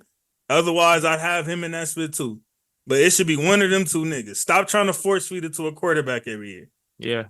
Hey, and Mr. McCaffrey don't give a fuck. Similar to number 15 too. Thank you. So okay. when the lights is on bright, that's where I was going, D. Yeah, lights come on bright. That's when McCaffrey is at his best, bro. Let me share this with. I know he happy right now. He like, man, I didn't. He feeling like his 2016, 17 again. I'm just happy. I got me a squad. I'm just happy. Hey, you know what? The good thing about CMC is real quick. I'm sorry, Coach. Just wanted to say, if CMC is watching this, shout out to you, because I know a lot of us know what you've been through to get to this point. So shout out to you to finally reaching that pinnacle. I'm just happy he's healthy, man. Bro, right? Carolina. Hey man, that's why I've been saying on the show since we've been talking. Running backs, RBs, you cannot take from them, man. Yeah. You got to pay them, man. Pay the RB. We love running backs on the All Grind Show. We gonna say that. Grind Show, we man. On the air. Hey, so look. Hey, and Ragu, and that's probably why they're trying to avoid giving a running back an MVP right now, because then that shuts down all this bullshit they've been talking the last 2 years. Now you think. Now you think. You know what? I didn't think. You own this up, JC. You own this up. Man, we got take him out of take him off the rookie scale. That'll be That's for starters. And then take them off of the franchise. You cannot franchise them, and they are not. Well, leave the rookie stale for now, and let's take the franchise off. And let's see how that works. That's really what it is. That franchise. Right, let's shoot. Listen, Purdy turned into a running back yesterday, man. Listen, he turned into a running back. He took over the game, man. He took over the game. Purdy, man, I'm telling you. He did. The line, shout out offensive line. But, they pretty much kind of, they had our little run. This fit is basically a run back with Purdy instead of Jimmy G. Yeah, said running back. Yeah, And you Purdy just can gotta run the system It's a the lot same better. cores other than Tyreek. with just a better quarterback Purdy can run the system a lot better than Garoppolo. for sure. I'm still not sure on that. I need to see something next Sick week. Oh, bastard, he can run it a JC. lot Let me better. see something next week. Then we You can have that sick conversation. bastard. You sick bastard. What else do you need to see? Yeah. What Let me- else let do me you tell you need to something. see? let me get you guys prepared for something. 2 weeks. Steve Spagnuolo Sick with 2 bastard. weeks. Purdy. Good luck, Purdy. Yeah. That's all Hey, I can D. say, man. Any I'm glad you said that, D. I'm glad you said that, D. So hopefully, Hopefully. hopefully my DC can look at Steve Wilkes. can look over there and when he gets the tape, knows that this guy's gonna blitz 47% of the time. Spags. And oh yeah. and half of those times the guy's gonna be free. The guy that's coming, He's not gonna know where he's coming. Now, Shanahan and company has to prepare well. Hey man, Oh yeah. this Wilkes guy needs to blitz like Spag. That ain't his game. Thank you, Flint. Tell Not me. his That's game. why y'all got all first round picks. You Yeah. only come with 4. You only bring 4. So let me share with you guys something. In order to win a championship, you got to do sometimes some of the things that you don't do. That's a fact. Absolutely. That is a You understand what I'm saying? You got to do, and D, you can attest to this in every scouting report. We're going to take what they give us. Mhm. We're going to dictate it sometimes. We're going to try to dictate sometimes because that was me and D motto. We taking it to their ass. But we had to always respect the opponent of what are they good at and what are they weak at. Let's attack the weak elephant. We used to call it the elephant. The corner too little. The safety, they hiding him. They hiding the Mike backer. Hey, Ain't and none we of that going shit after on the your ass. Oh. But you remember, like, you got coaches in the NFL, they just gonna stick with what got them there. They're not gonna switch it up. We experienced that with Joe And Woods. that's why Detroit's sitting at home right now. Hey, I damn it lost my voice. I saw it all yesterday. Mm-hmm. This motherfucker wouldn't. He blitzed one time, maybe twice, but he put us in bad positions when they running that ball. Yep. Man, they had 2 tight end, 1 tight end. You know what I'm saying? I will admit that it might surprise Mahomes if you guys came out blitzing in the Super Bowl, but don't get surprised confused with giving a fuck. Yeah. Right. Because he gives no fucks. Yeah. No, giving a fuck and knowing who's the open guy to throw to, which you got to take away the inside of Kelsey now. You give Kelsey the inside release, we did. Say it again, Coach. Take Oh, away what the about inside releases. Put your hands on guys. Don't let guys cross your face. Let me tell you this, Coach Wilkes. Coach Wilkes, let me tell you this. Whenever they don't motion Kelsey from off the line, okay, obviously if he's in motion, he's not starting on the line. Get a hand on that motherfucker. I don't care what your assignment is, area he comes in. If you see 87, jam him.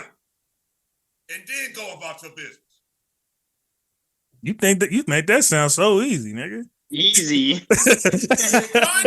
What is you talking about? That's what Like, they get I paid don't the big get money hands for. on to go out there. That's what they get paid the big money Like, for. I can throw some pads on and stop them. They get paid the big bucks for I that. can stop them. You right, Flex. You right. We ain't say stop him. Reroute him. We ain't say stop him, but So, you got to wait a minute. reroute him. Hold on. But then you also got to you also have to watch out for Mahomes' extension, play extending. If he doesn't find someone, he'll wobble around, move left, move right, go backwards, and he'll get that shit off. Drake, I can't game plan for the fucking magic tricks.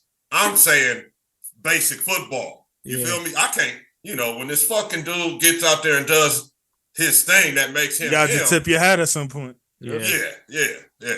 I'll tell you, I light a fire in Young's ass. Hey, motherfucker, you not gonna play if you fag out with that shit you do. Yo, it's very few coaches, but it's some coaches that really don't give a F like that. I don't care how much they paying you. That was egregious, man. He was loafing. I was like, damn, what the fuck happened? If he pussy out like that, he can't play, man. He can't. Yeah. It's gotta be somebody else. Come up the field under control with a Mahomes. You can't run in there like you've been a sack Mahomes. You gotta be like out of there. And another thing, I hope the 49ers don't go in there like. Wouldn't that be crazy if Chase Young just come out of nowhere and ball in the Super Bowl? Come on, give it to me. For example, he ain't been doing it, man. Example, I don't know what's going on with him. For example, when the Chargers played Joe Montana, Jerry Rice, and the 49ers all those years ago, the Chargers lost that game mentally because they were in such awe of who they were playing. And I don't think San Fran will, but if they come in here and the Niners seen this nigga already, except Purdy. Yeah, okay, yeah, I know, but they still can't come in there in the Big Ten. But that you got to realize too, that was also back in 2019. And you know what? Brandon Ayuk can be like, nigga, we ain't little no more. Ayuk is because Ayuk wasn't ready yet back then. Yeah, I don't even think he was top. He wasn't even top 3 at the time. Was he? No, not at all. He's grown a lot. He hadn't made his name. Yeah, so Ayuk gonna be like, nigga, we ain't little no more. That's the thing about it. The Niners to beat the Chiefs, bro. Y'all gonna have to. Debo gonna have to play running back, quarterback, receiver, maybe return. Debo is gonna have to be the tone setter all night long. They need Debo to be healthy. Dudes, man, I'm telling you. He got 2 weeks to heal, man. He'll be all right. Back to what you just said real quick, JC. You said they've already seen them before. Bro, look what happened to New England and New York. We seen them before, and we still lost. And I prefer Greg Olsen to Tony Romo. I don't know about you. And Tony I like Romo, but Romo wears on you. I prefer Olsen's. Romo's solid, but Olsen I do mess with Olsen though.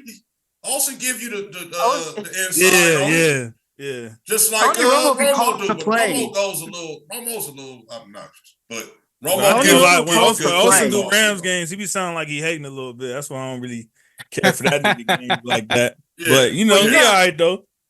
With Tony Romo, what's funny about Tony Romo is this man really calls the play before it gets run. Like when he sets up on 3rd and 4, this is an obvious run, Jim, and he's gonna bounce out left and he's gonna come up the middle, and that's gonna be a gain. That's why they paid him what they did.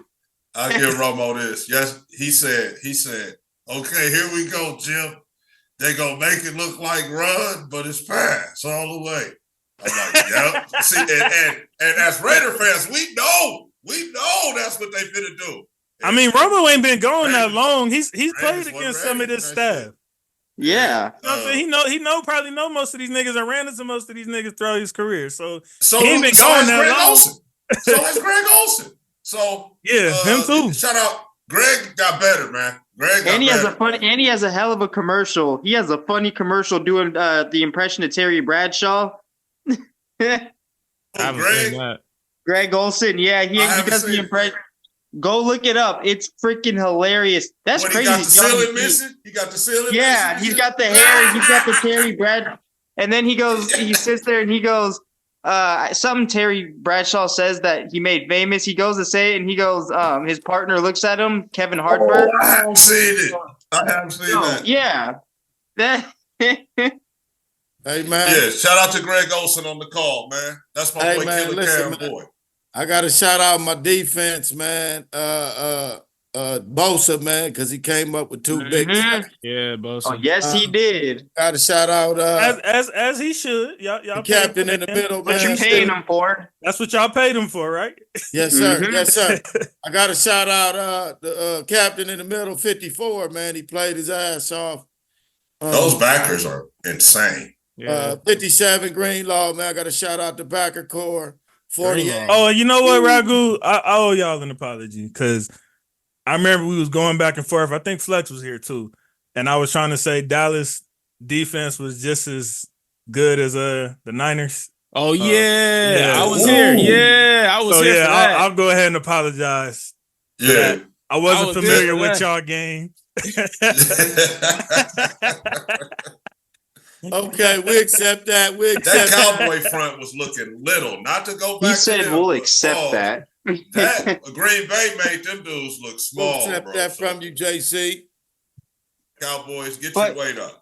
You But shit it coach, up. you know the 49ers got to give you some type of stress before you do Absolutely. something. Yeah, you know, good. and you know They what? gave That's me what I first thought half about. I was stress. like, what fun would that be if the Niners just steamrolled their way into the Super Bowl like most of us predicted them to anyway? And that's honestly one of the best things that could have happened for Brock Purdy is for They him struggled to get twice. 2 adversity games before he goes to the Super Bowl. Because Hey, man. it's probably as much as he's faced since he's been on the Niners. So Hey, guys, it's peaks and valleys, guys. Yep. We're going to peak and we're going to valley. Every game, like you said it best. It's not a series, it's a game. And sometimes you start off bad. Sometimes you have a whole bad game. It's But not how you start; it's how you finish. You right, young fella. You right. But you should start off good, though. You yeah, need to but start off good. hey, And hold on. Mahomes- F all that, Jay. I dare them to come out there like that to number 15, though. Oh, it's over. I dare them to come out there with Over. that split against him. Man, that dude is Talking about some how you finish, He's nigga. possessed. It won't be no effing finish. That's a different Come dude. out there like that on that nigga. And that's Oh, why I God, mentioned the it's possessed, defense and man. stuff early, because we need the DC guy, to get his act together, man. You know, we can't play with number 15, as D said. That dude is locked in because he got a great coach, you know, and Andy Reid, Mr. Reid, man, and they call it like they see it. They don't go out there. Even though he ain't gonna admit it, 15 is chasing 12 right now, just in case y'all was wondering. So You know he is. he's not I even know he looking is, at y'all. JC. He's not even paying attention to nobody he playing. So He's you chasing saying- number 12 You right Hey, now. saying the league is like this. Wait. He looking over Wait. the league like this, huh? Exactly. Hey, Wait. Dre. Wait, Right. Ragu. Wait, hold on. This man he is doing great things. I'm not like discrediting that, but I'm just saying, do not turn this into MJ and LeBron. Do not do that. It's We're not not there doing yet. that, but Jay. It's coming. Hold on. We gonna let It's him finish. coming. Let me nigga. run. Hold on. Might as well Let me do run it. something by you. Let me run something by you. This man, he's getting close in terms of AFC Championships. Yes, appearance-wise, consecutively, we have 8. He has And 6. and the stats is on pace. Yep. Okay, cool. That's awesome. But here's the thing. Let's see. Brady already beat him twice. He's got 7 That's rings. probably the and he only hasn't- thing. and That's probably he the only hasn't. thing Brady gonna have always is that And I he beat doesn't- you when I was there. That's the But one thing I also- think that's gonna be hard for Mahomes to get over. It's Like, because Brady Are we got up forgetting- out of here. he are beat we him twice. forgetting- He was there, so I Hold- agree with you on that. But all that other spit, oh Hold Mahomes, on, but- out the AFC. Hey, come on back, hasn't guys. even Come on equipped- back. Hey, come on Ring-wise, back, guys. he- This is the Niners and Ring- Lions talk. Andre had to No, turn it no, into a Brady Ring talk- discussion. I'm just saying, F all that, Ring talk, coach. it was- Andre Leave the was Boston like, talk in Boston. Leave it in "Oh Boston. shit!" Let's go. Yo, the irony, Niners, Lions talk here. You know what I mean? Andre. No, was I was just Kanye saying West in going up terms to of the Taylor ring. Swift. Man, we I'm all just saying in man. terms of the ring. Look, He we hasn't was even done- eclipsed we Joe was done with Montana. After what Ragu said, after Dan Campbell effed this game off, that's all that need to be said. Oh shit! Andre was Kanye West walking up to Taylor Swift saying, talk Birdie talk. Hey, y'all talk that Yo, Lamar he talk. tried, Talk some Andre. Birdie talk. Man, we telling you Bro, who Purdy. he We hasn't telling you even who Purdy need touched to be Montana. worried about next week or in a couple weeks. Tell me He how doesn't Purdy. even have Montana. He threw for what? got Talk Matter of Four. fact, tell that Montana's little got nigga don't 4. even. Hey, tell that little nigga don't even go to Vegas till that Saturday. He don't need no distractions. You wait, nigga. Let the OGs go first, and then you come later. Pause. Oh, Pause. Purdy. Yep. Hey, Because they, you know what I'm saying? The Niners, most of that core, they thinking about their get back. Did y'all hear Kittle's voice when he was talking about that split? He been waiting. Kittle said he was coming back, and the fact that he comes back and this is who is in front of him is like unfinished business. Like so that main core is locked in. So Purdy, you come Saturday, nigga. We'll you got take a young it. Purdy. You got a young Purdy finna start on his journey to chase what Mahomes has been doing. Okay, but listen, them other guys know about this. These other guys. Either. I ain't got Purdy at that, bro. I said he's starting his journey. Damn, y'all want to match it? No, I'm not saying he's gonna be a Mahomes. God damn, no, I'm not saying that. He's starting his journey like Mahomes did when he was young. Shit, he in the joint. He was in the NFC Championship last year. So I'm saying he's starting his journey. Shit, that's right. Back to back. Man, no, so but all what I'm that saying shit, is, like I said, you got a more polished IU who's been in the same scenarios, you know. Sure. So we coming back, and you know, we glad we had them 2 rough games. It was tough. Y'all want to go? Y'all want to go get Emmanuel off the couch one time? see what he doing? Go Niners! Beat Kansas City. Yeah. Any last words on the championship weekend? I just Good matchups, good games. I'm gonna miss it. I just would like to say, you know, one more game, gentlemen. By the way, don't say that. Why would you say that, JC? Why would you get in the say that? huddle. Like, we already know that. you get in the huddle with the quarterback. Because you got to let it like sink Mahomes, in. It's basketball time, nigga. That's why. You're scared. You're scared to fuck up when you get in the huddle and the dude got the look that Mahomes has in his eye in the first quarter on that first drive. Everybody on the team, on the offense, is scared to make a mistake. You understand? Look in the eyes of Purdy. I knew he was finna say that. He's going to be ready. He's going to be sound. He's going to be there. You hear me? He's going to be there mentally. Coach, I definitely got to see you after the SuperBowl. I know you probably, if y'all win, I know you probably gonna be on your way to the Bay. But if y'all don't, ain't no way. Listen, man, I'm going to the parade. I'm a real one, man. Listen, this nigga Norman, he done already took off Monday, Tuesday, and Wednesday and spit. Well, I make my own schedule, so I do what I want. Hey, I respect I'm just that. gonna say this: 2 different teams. 2 different teams. You better not say that about Coach Fave. Let's go, Niners. All right, prediction time, gentlemen. Chiefs. Kansas City. Whoa. Damn, man. Prediction and score? Yeah, Super Bowl. You can do the score. Yeah. 31-21 Kansas City. Ooh, okay. He said 2 scores. This is Mahomes. They want to score every time they're on the field. Man, it's still got bad DBs You gotta too. respect it. Ooh. That's what Don't I'm forget, saying. The I guess I'll go while because Ragu looks like he's struggling over there. He's getting some intel. I'm gonna go 27-24 Chiefs. Dang, 3-1. Did you say 3? Oh wait, Ragu didn't pick yet. No, it's 3-1. Flex picked the Chiefs. Oh, 3-1. Yeah, it is. Shit. Yeah, just going off of what we've been saying so far. Look at Fame. He waiting. So let me say this. I hate, as the Raiders coming from the Bay Area originally, and us being in the rivals with these guys, the Kansas City Chiefs. I hate the fact that these two fucking teams are playing on our home stadium for the Super Bowl. So let's just say that. Wow. And then just keeping it 1,000.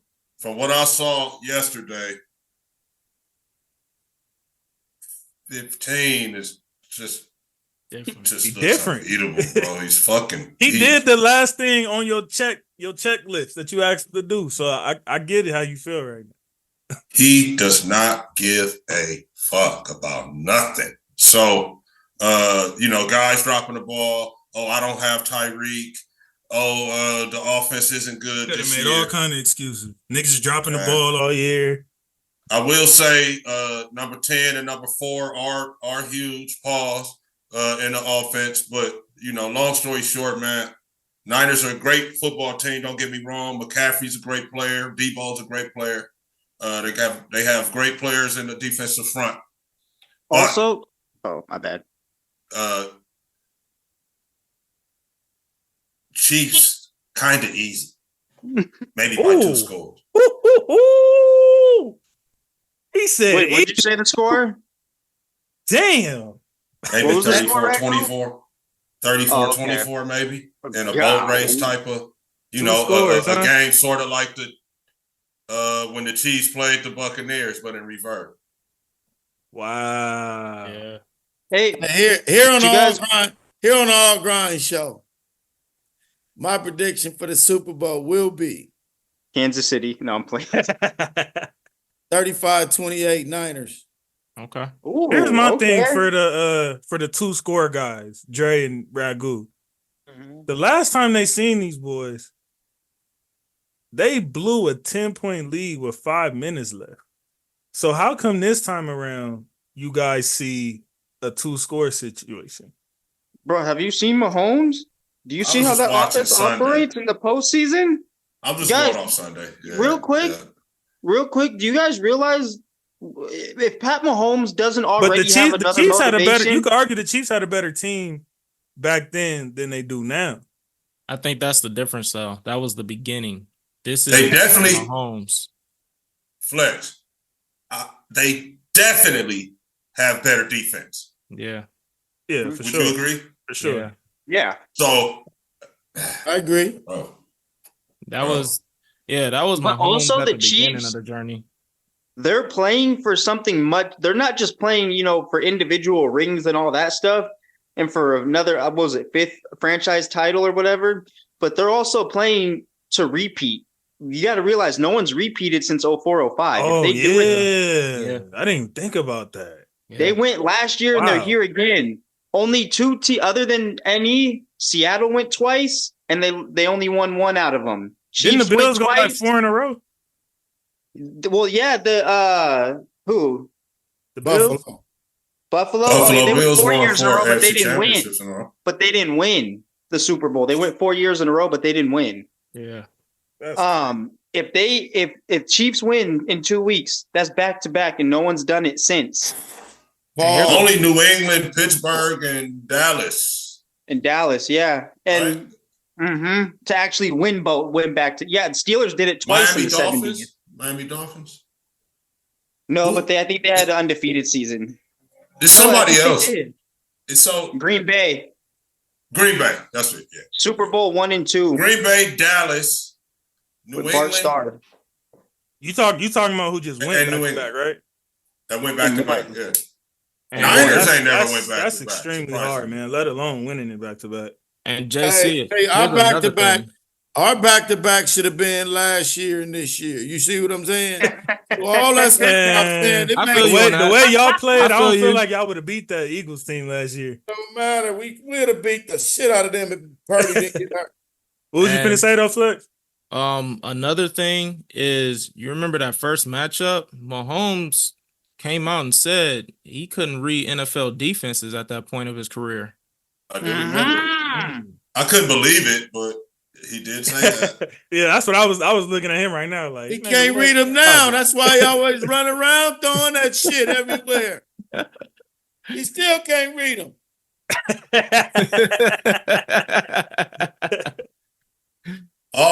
because I hate the Chiefs and I wanted to get in the huddle and run the But play. you always go AFC though, right?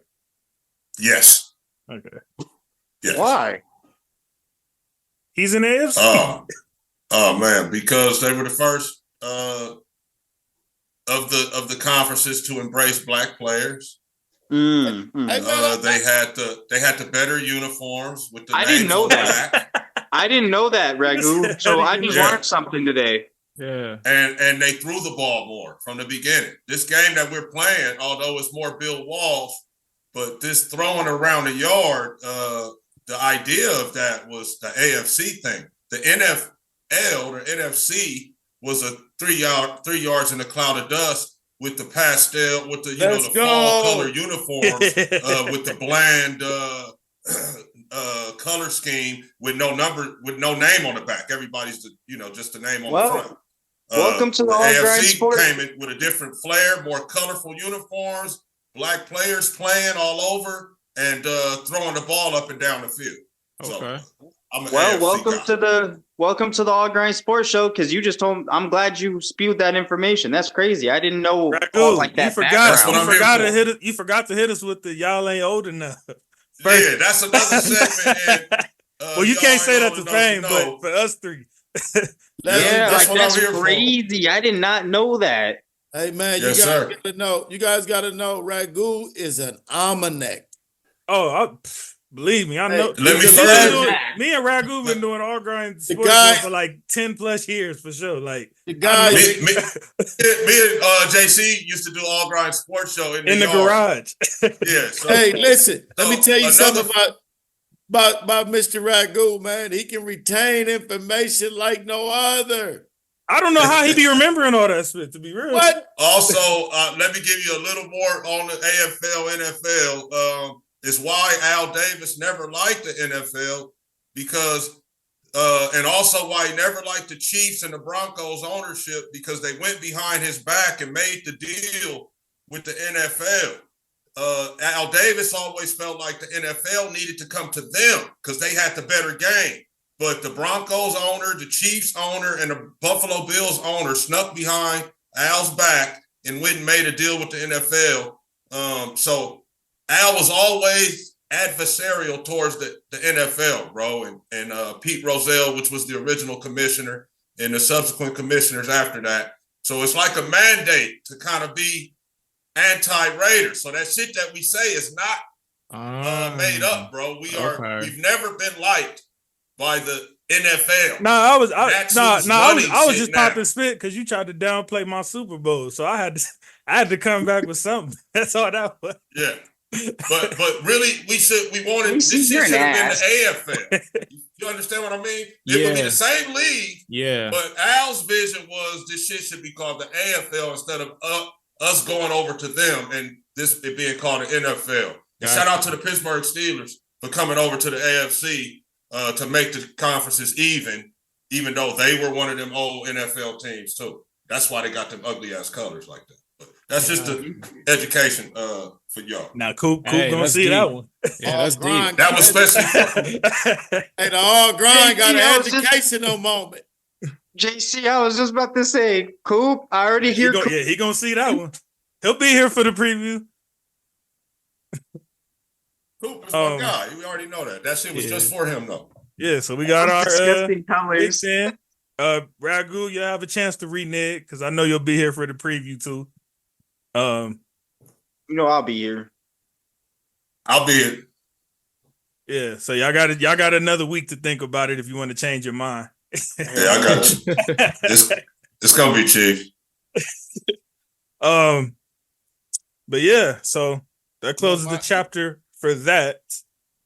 And as far as NFL news, Mr. Harbaugh, one of the brothers, have found a team. I'm so damn it. And he has decided to go to the Chargers. With number 10. Mr. Herbert, the real sunshine himself. You better take that. So, JC, are you happy that your other team that you love here you go. about? I want to hear the closet for his team. So that's the question, ladies and gentlemen, on All Grind. How happy is JC for it, about his other waiting. team or his satellite team or whatever you want to call it? We know that he has an affection for the Chargers. Are you happy? No, I do not. Why do y'all keep saying that? Are you happy with the direction of your second team, sir? Wait, JC, is it just number 10 that you like? Literally, that's my favorite quarterback in the league. No. I can mean? go back on this program and talk about you. Remember, what's the original statement? It's not a what game? Paper game. But okay, so look, hold on. Y'all answer this, Flex. So because I see a team and see on paper, like, damn, they look hella talented. And I'm telling two Raider fans who hate the Chargers, I'm telling them, damn, bro, they look good on paper. This look like a 10+ win team. These niggas look elite on paper. They got these weapons. They just signed this nigga and this nigga. Because I say that about them, that makes me a fan. Because I acknowledge on paper that they look the only one good? saying it, Flex. Add that in too, JC. When he's the only one saying it on No, the I show. wasn't. They were at the top of like every power ranking, and you said we don't follow power rankings on this show. That's We the don't. But it was other niggas saying it though, because if they own other power rankings and spit at the top, What, at Dre? that time. I was gonna say, do you think too it also could be because I like there's some parts where I do believe where I'd be like, maybe you might be a real Chargers fan, but also I try to think I'm not trying like 50% of me thinks that, but another 50 thinks there's a lot of people out there that, for example, Keenan Allen. I like Keenan Allen, but if he leaves to go somewhere else, I still want him to succeed. Fuck that team. I'm only rooting for Keenan. I feel like it might be like one of those types of things.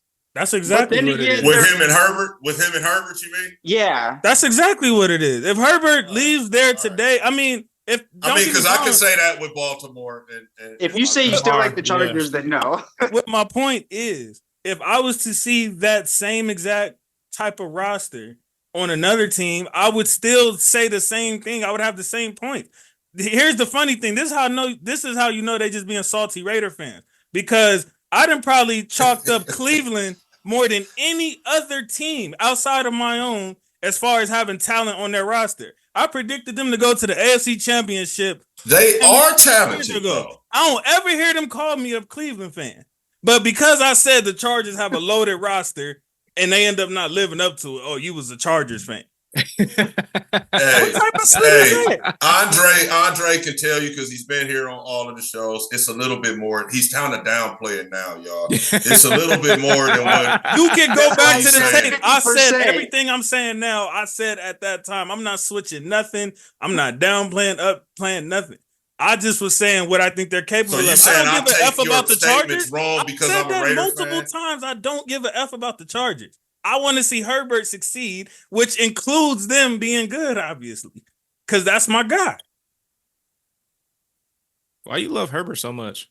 Number 10. Stop saying his name. You want me to get a story, Flex? Yeah. Look how Flex looking. Like what's going on? I'm gonna tell you where it started, where I started paying attention. Yeah. When I first got to fantasy, my very, very first year that my uncle and my cousin asked me to join, I had Matt Ryan and Carson Wentz as my quarterbacks starting the season. And this was like later on. This ain't MVP Matt Ryan and all that. This is, these niggas done. So about week 3, week 4, this quarterback comes along that ends up starting named Justin Herbert.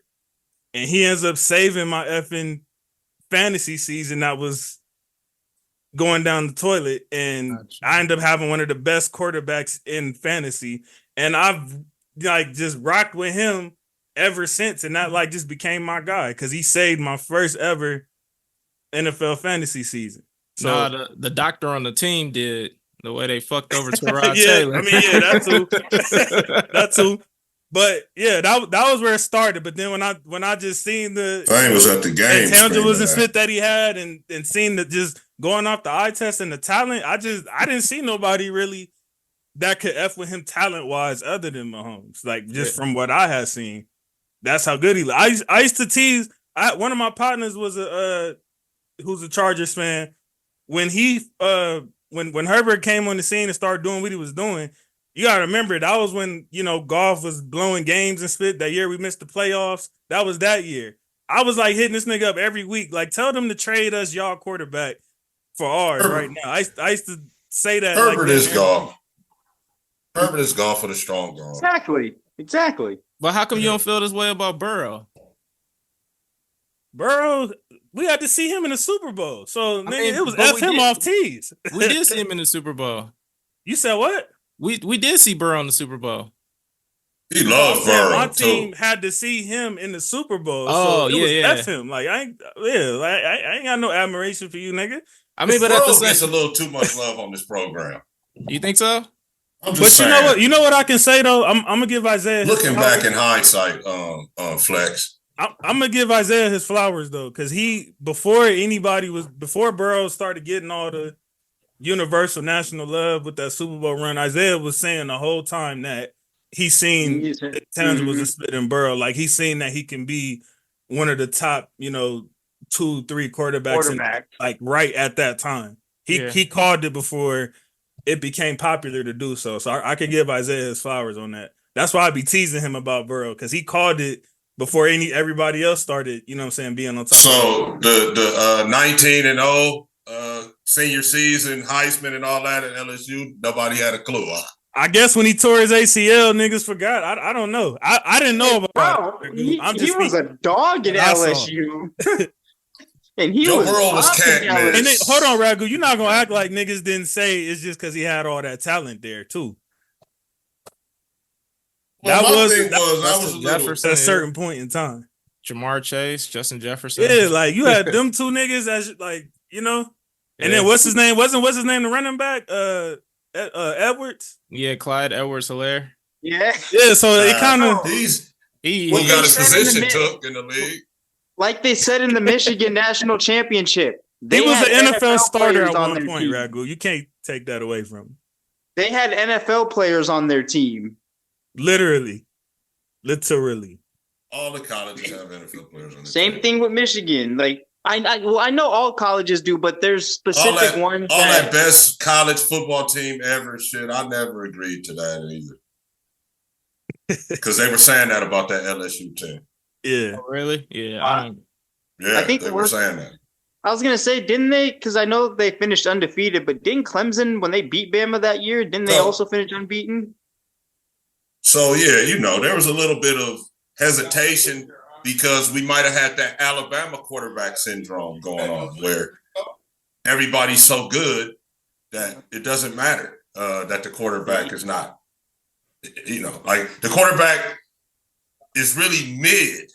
Is how the Alabama quarterbacks end up turning out, right? Yeah. No disrespect to Bryce. Bryce, I'm not saying that about you because you're from Cali, Bryce. So you're different, Bryce.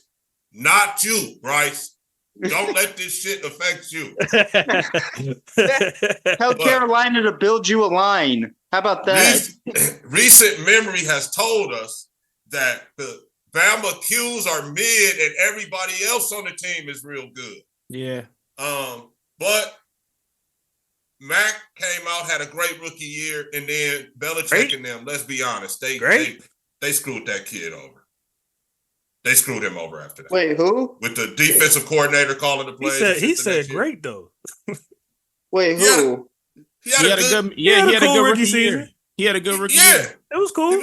Yes, he did. Come on now, JC. You said great though. You put the great on it. All right. I'll use great a little loosely. All right. But he had a more than decent rookie campaign before. I have a question for you though. As an AFC West nemesis, obviously, of this team, how do you feel about Harbaugh being in your division right now? Blow their ass out.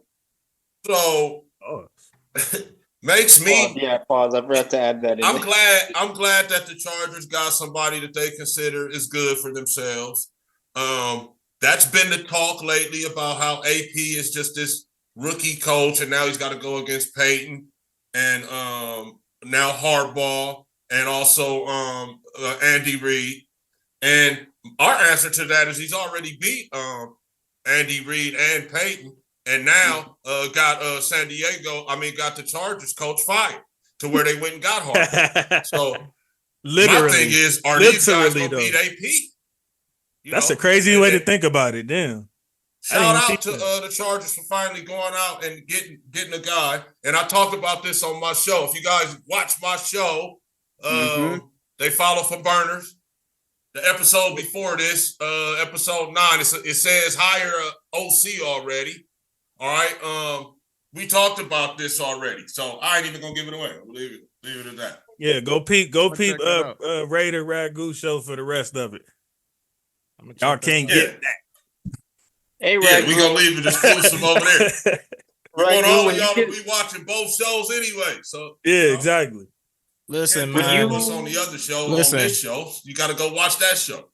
The whole Harbaugh thing with the Chargers, that's all good and well, but Joel Embiid scored 70 points. No one gives a fuck about that. No one gives a fuck. He doesn't do shit in the postseason. Nigga, Luka just has 73. I know, but we ain't talking about the tall people. We talking about Joel Embiid. That fraud. That fucking fraud. Devin Booker had 62. He don't count. Ragu, what have you done to this show, man? The tall people. You even got flex on this. Oh, hey, he got me on that one. Oh, flex, that was a beautiful one. That was beautiful. My bad. Shout out to Flex on that. You hear him? You're hilarious. People, man. He got my guy Flex, though. I never thought I'd see the day. I'm like, Embiid is tall, but yeah. Flex was funny though. Flex, we actually gonna talk about that in a minute, so we'll put that on hold. For sure. But yeah, Dre and Flex, your thoughts on the coach? Do y'all think it moved the needle? Y'all, or they got more problems than just coaching? With where y'all heads at right now? Yeah, no, I'm happy with the Chargers. I feel like they definitely need a coach like that because he's someone who's got the experience. He knows how to work with a lot of these guys. So I think I feel like the Chargers were always, I always felt like they were always a coach away and just maintaining their healthiness. Mm-hmm. Those are the two biggest things. Because Staley was, so you don't think they should have like a garage sale or nothing right now? Just running back with this coach? They already had their garage sale when they sent that bitch out earlier. Sorry, excuse my language. When they sent Staley out. Damn. Yeah, no, I'm sorry. No, he's an incompetent son of a bitch. So no. I didn't know you felt like that about Staley. 1 score losses, and this is how you do your team. You come with the same speech. Get the fuck out of here. He's starting to get on my Marcus Peters list now. But anyways. And hold on. You ain't finna just do one of the Sean McVay coaching tree lists like that, sir. Oh, but I am. Sean McVay is a much different. Yeah, no. Sean McVay he's proven his rights to be where he's at. No one should be saying shit about him. He's I gotta protect the tree too. Oh no, fuck him. Anyways, but so the Chargers were always a coach and a coach away and being healthy. That was really it. Their defense was fine. Well, Eckler's gone now, so okay, but he wasn't really. So I'm gonna give you one unique perspective about Harbaugh and going to the Chargers. When you think Chargers, you think about the Spanos family and Alex Spanos, the Lord of No Rings, is what they call him at the owners' meetings. You can look it up. That's what they call him. I didn't make that shit up.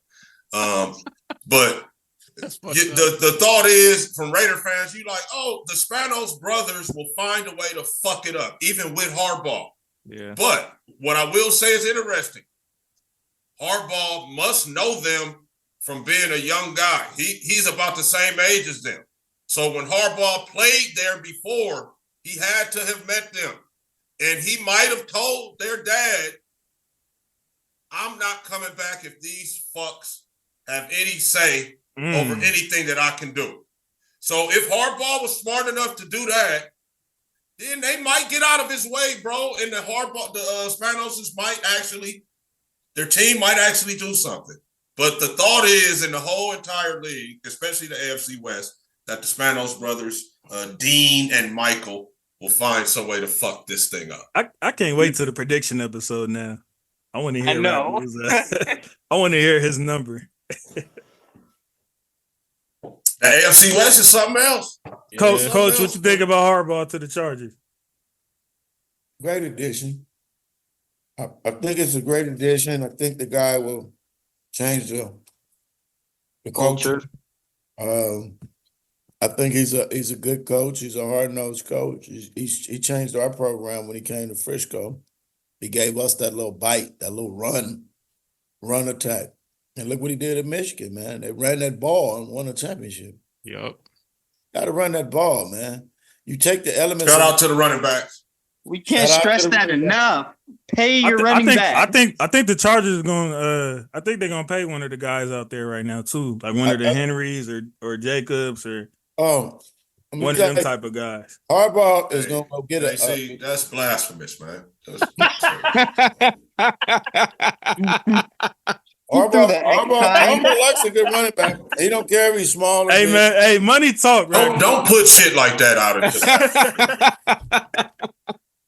Hey man, it's a running back vacancy, man. I thought you trying to get the guys paid. Yeah, see, you going back on your own switch. I'm trying to get him paid. I got no comeback. I got no comeback on that one.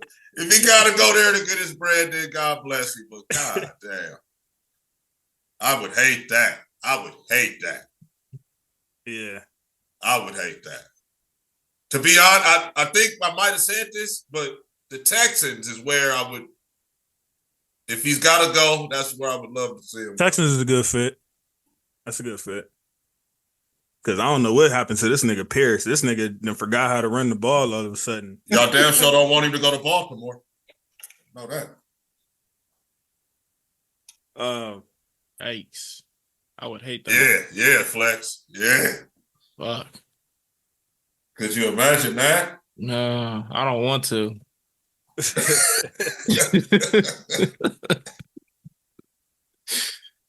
All right, let's go. I don't want to. Yeah, see Flex over there in the north. He like, oh shit, don't even. But he said that with conviction, though. Yeah. He like, don't even talk like that. Shit, him and Lamar Jackson together? Fuck. Yeah, man. All right, so we're gonna go all-star starters. I don't think any of you guys are here. Well, Dre was here for when we did the NBA All-Star special, and we picked our teams. But right here, we're just going to discuss who made it, and if y'all got anybody who y'all think was a snub. I can answer that right now. So we're gonna start with the West. For the backcourt, we got SGA and Luka. Yes. SGA. Is everybody here cool with that? Yep. Yes. He deserved it last year too. Having a year. Nobody, no hands raised for Steph, nothing like that. Nope. No. Okay. Give it to SGA. He earns it. And then for the front court, we got KD, we got Bron, and we got Gerberkich. Jokic. Garbakich? Gerberkich. Where'd that come from? Because he's the most baby superstar in the league. Oh, okay. The baby is Joel Embiid's bitch ass. Fucking whiner. We lost the OGs, but y'all with me? Y'all cool with that front court? Yeah. I'm with it. You Are said you trying KD to think was of a the part other of names, it? Gene? You want me to throw some names out, or are you good? Run that back one time. Okay, so we got for the backcourt, we got SGA and Luka for the Western Conference backcourt. I would kind of give a nod. Well, you said we're gonna talk about who was snubbed later. Well, we're starting with the West right now. So if it's somebody Yeah. on the West, you can throw it out there. I mean, I would kind of give a nod to Devin Booker. I think he missed too many games though. You think so? Yeah. Booker? Yeah, I thought he's think played they're more gonna than. dock you. Hasn't he They played dock more you than for that Luca? now. Even if he did, nigga, he ain't Luka. I mean, he's not Luca, but at the same But time, I don't think he has though. But yeah, listen. Hey, As Luka far is as starting. talent, Luka is starting for at least this first 10 years of his career. I get that, but you got to give Book credit, man. The way he's been doing, playing point and everything, like just dropped he's been 62. having a good year. Just He dropped is having a good 62. year. That's why he's gonna go to the All-Star game Yeah, I think he should be a starter. I think over Luka. I give it to him. I put him as a starter But over who though is what I'm asking. over Luca. I want to see SGA and Book starting. Hey, I appreciate you for trying to give us the edgy content. No, that ain't edgy. I know you know good and damn well. That ain't edgy. I know. That ain't edgy. I want to see a starting lineup of all fast people. So why you care? So why you cool with Gerber kids being here? I was thinking about that too. That's what. Then you see my face. It sounds like you want all the tall people out of the All-Star game. Is what it sounds like. No, they can come off the bench. I want a starting Okay. lineup of fast people. Got you. So who's his replacement? AD? I would. Nah, he too tall. He too tall.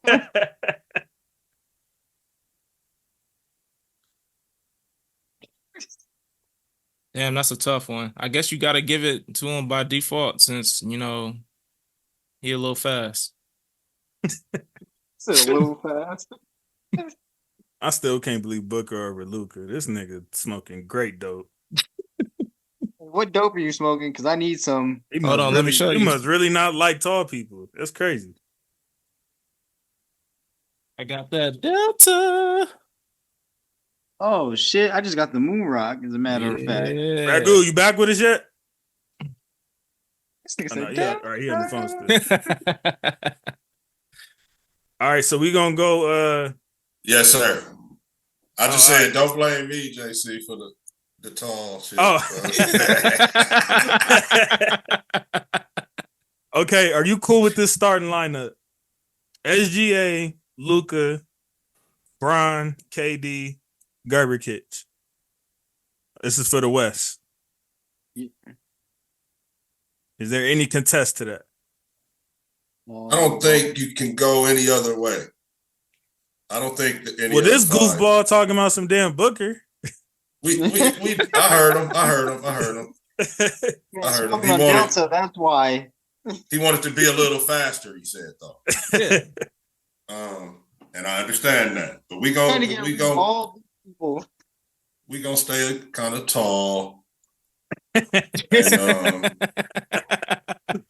I feel this is appropriate, Flex. This is appropriate. Joker has to start. This man is calling him Gerberovich. When is that Put some shit? respect on his name. Put some respect on his name, JC. All right. So yeah, I agree. All right. So since that everybody's cool. And by the way, for anybody who saw our All-Star Edition episode, that was pretty much the unanimous list we came up with. I tried to slide AD over KD, but they wasn't having it. So No, fuck no. that was pretty much the list that we came up with. So we got that one right. This was the one that was a little more controversial.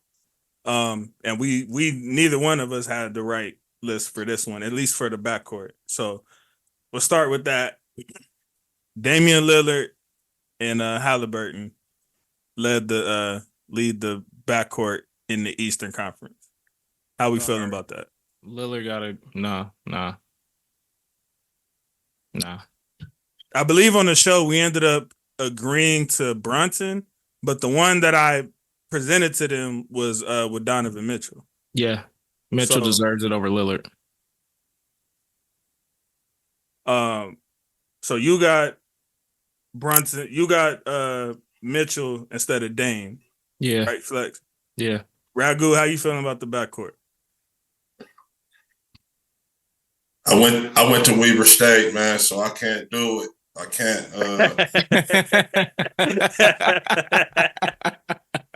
He was trying. Loyalty. I feel and he a Raider fan too, so yep. From I Oakland. don't know what y'all talking about with my man don't saying he don't.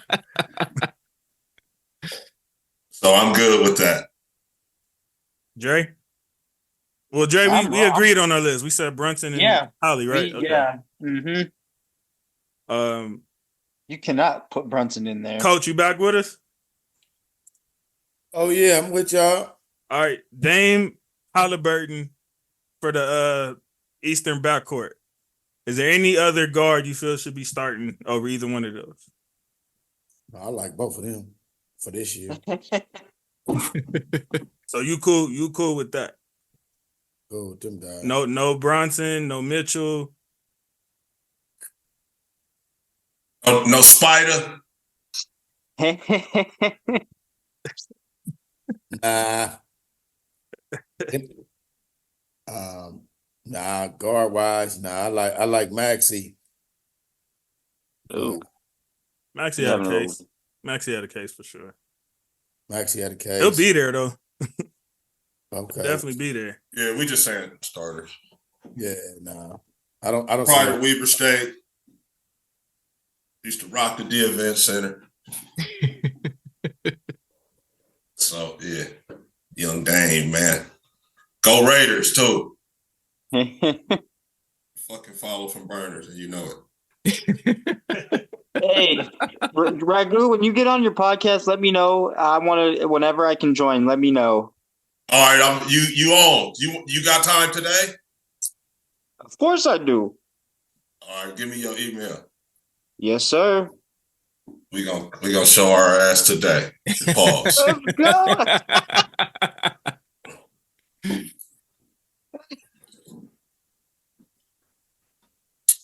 All right, so now we got Eastern front court, which this should be easy, but we Put it got on the chat, Dre. What happened? Put it on the chat. Okay. for the Eastern front court. We got Greek Freak, Tatum, and Embiid. Yeah, that's pretty easy. I don't know if this is another show, but he went to Greece from Africa. So there's a you But guys you don't see like the the Greek story, Freak? right? You don't like the name? He's not. Yeah, he's not Greek. Shit, he's African. I'm just saying. Wait, so he was born in Africa? Yeah. No shit. Yes. And they went to Greece. Look, man, no, it ain't about. It's not about where you from. It's where you at. Where he grow up at. I'm just saying there's a, and you know, I'm not trying to turn the show into something else, but there's a spin being put on that, bro. We were made to believe he's the Greek Freak, but yeah, he traveled there. We know what he is. Nobody's really like. I mean, of course, you know what I'm saying. Like, yeah, we know what it is, but we know. That's where if that's your roots, that's your roots. I ain't gonna take that from you. Just like it's a lot of us in the UK, and you know what I mean? Listen, words cast spells. Yes. Okay. Yes. Power in your words. Talking how shit really is. You feel me? Yeah. People don't realize how much power. Hey, we need a network, bro. Absolutely. We need 100%. More shows. We need more shows. Hey JC, so if you born in USA but you grew up in China, are you Chinese? I would be able to play for Team China. You could. That would be your choice though. But would you? Okay, let me ask you this, nigga. Do any of y'all say that Kanye is from Atlanta? Oh. Well, to my knowledge, he's from Chicago. But why? I don't do research though. So I don't research Kanye to figure out where he was born. That's what I'm saying. Like, so that's kind of I get what Ragu's saying, but that goes back to Ragu. What it is. we being told that he's from Chicago, but Yeah. He's not?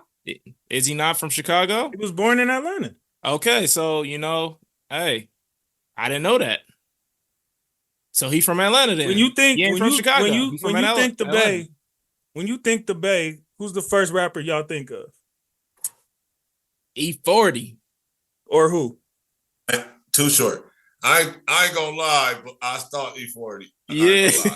When you said that, I thought E40. So Too short after him. Too Short. Too Short moved to the Bay when he was 13 years old. But From where? Los Angeles. Y'all can research that.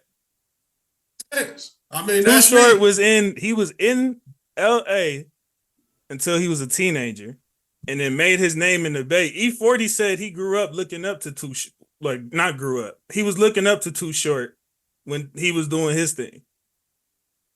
Nobody looks at Too Short and say he's not from the Bay. And I don't think Too Short ever said he is from the Bay. But that is He what does. He say he's from Oakland. He claims Oakland. For sure. Okay. He does, no question. he never said he's from there, is what I'm saying. He came up there, yes, but All right. yeah. Semantics. But all right. Yeah, exactly. That's what you're doing with Greek Freak, is what I'm saying. That's what I'm saying. No. No. You're doing cities, bro. We on some city shit over here in America. Yeah. These What people are are you trying doing? to pull off a whole different thing, JC. They're trying to pull off a country. Yeah. All right? Okay, 21 A Savage. people, if you would. 21 Savage. He's British. Absolutely. Absolutely. Yup. Mm-hmm. What? So he don't get the zone 6? Nope. Nope. You rep zone 6, but you are British. That's some cold nigga. But it's brothers from Britain. It's brothers from Britain.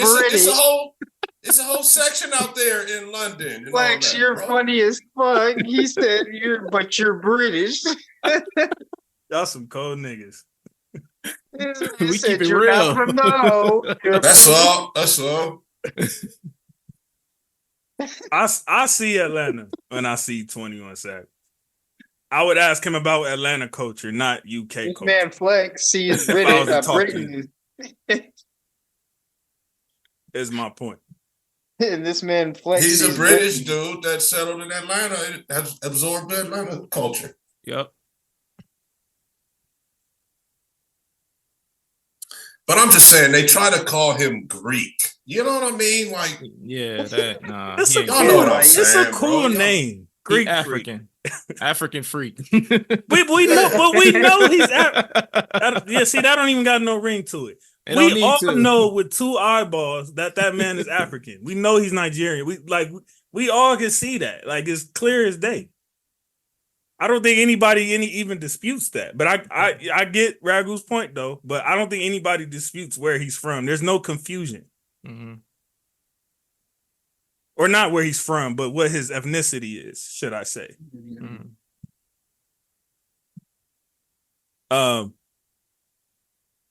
But yeah, that's a whole show, Ragu. I'm not trying to, do We all gotta do that but show. We have to We do need that a show. network, bro. We gotta. So we'll let that be Flex's show. Then Dre gotta come with some shit. We need a network, bro. Dre can do the We hockey have show. fucking talent here. Great What'd you say, talent here. JC? Most definitely. What'd you say, JC? I say you could do the hocky show. Because Oh I know my we God. be pissing you off when we don't Yeah. talk about it enough.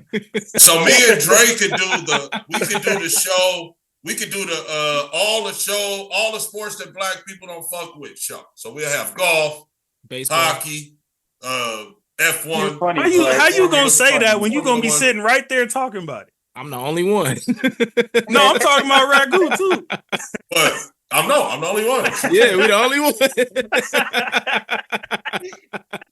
Him and Flex, bro, they've been having the same mind on this show today. We gonna get ratings for that shit too. I ain't gonna lie. Ragu is the first person in my life that I talked to that said he did fantasy baseball.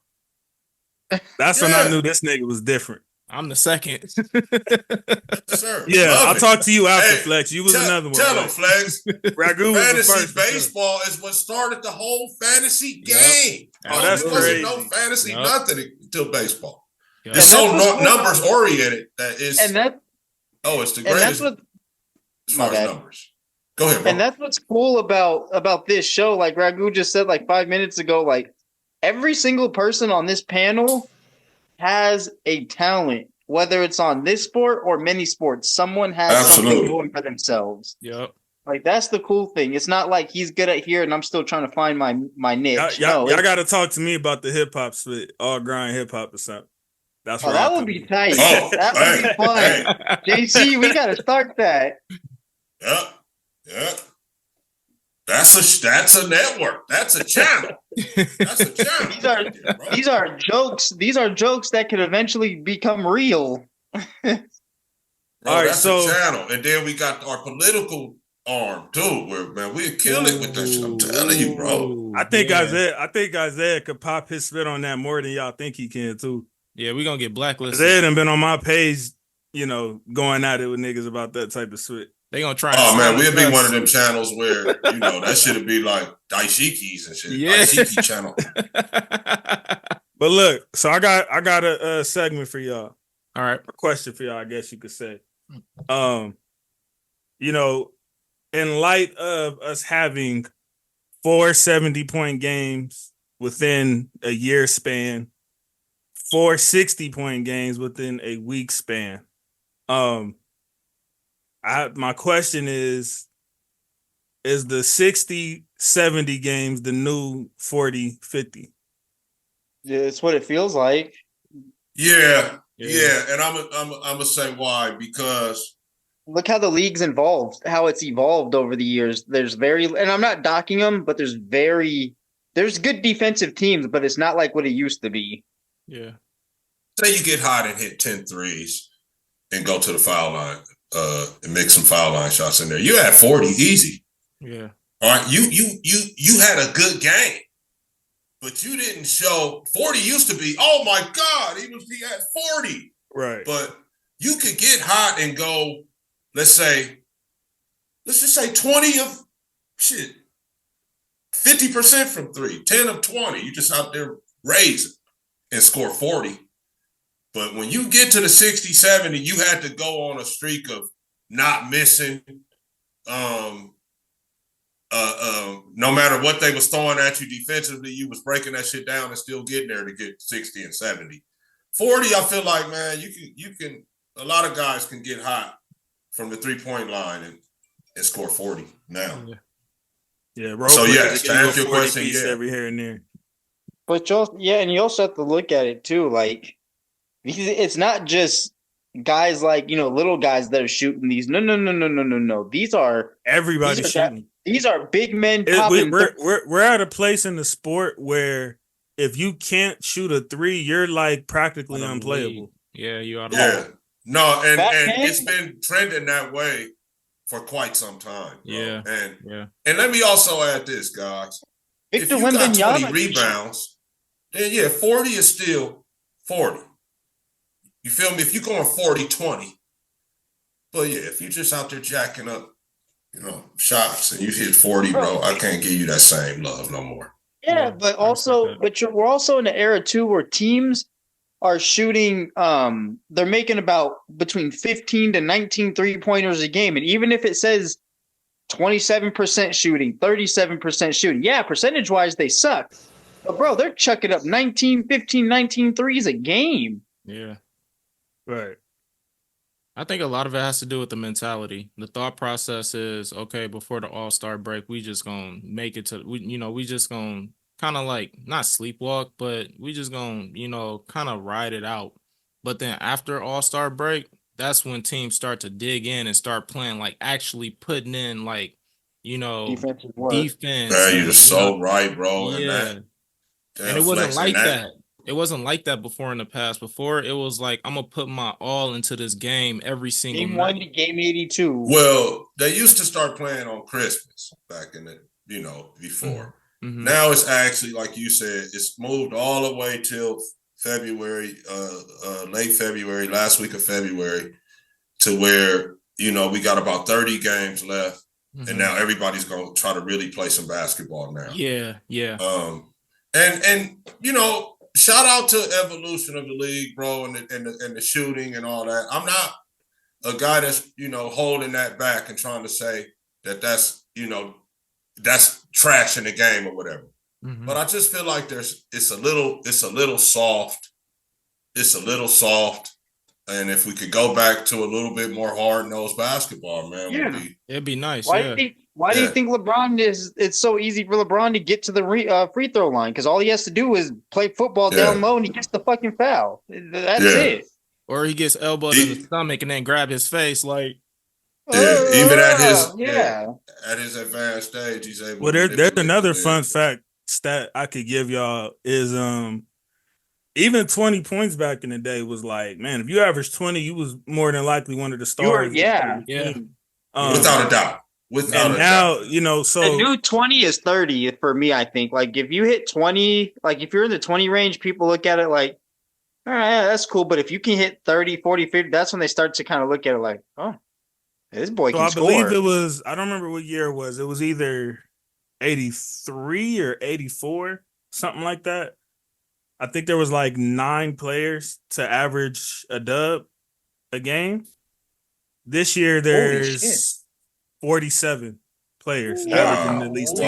Wow. And it was 9 back then?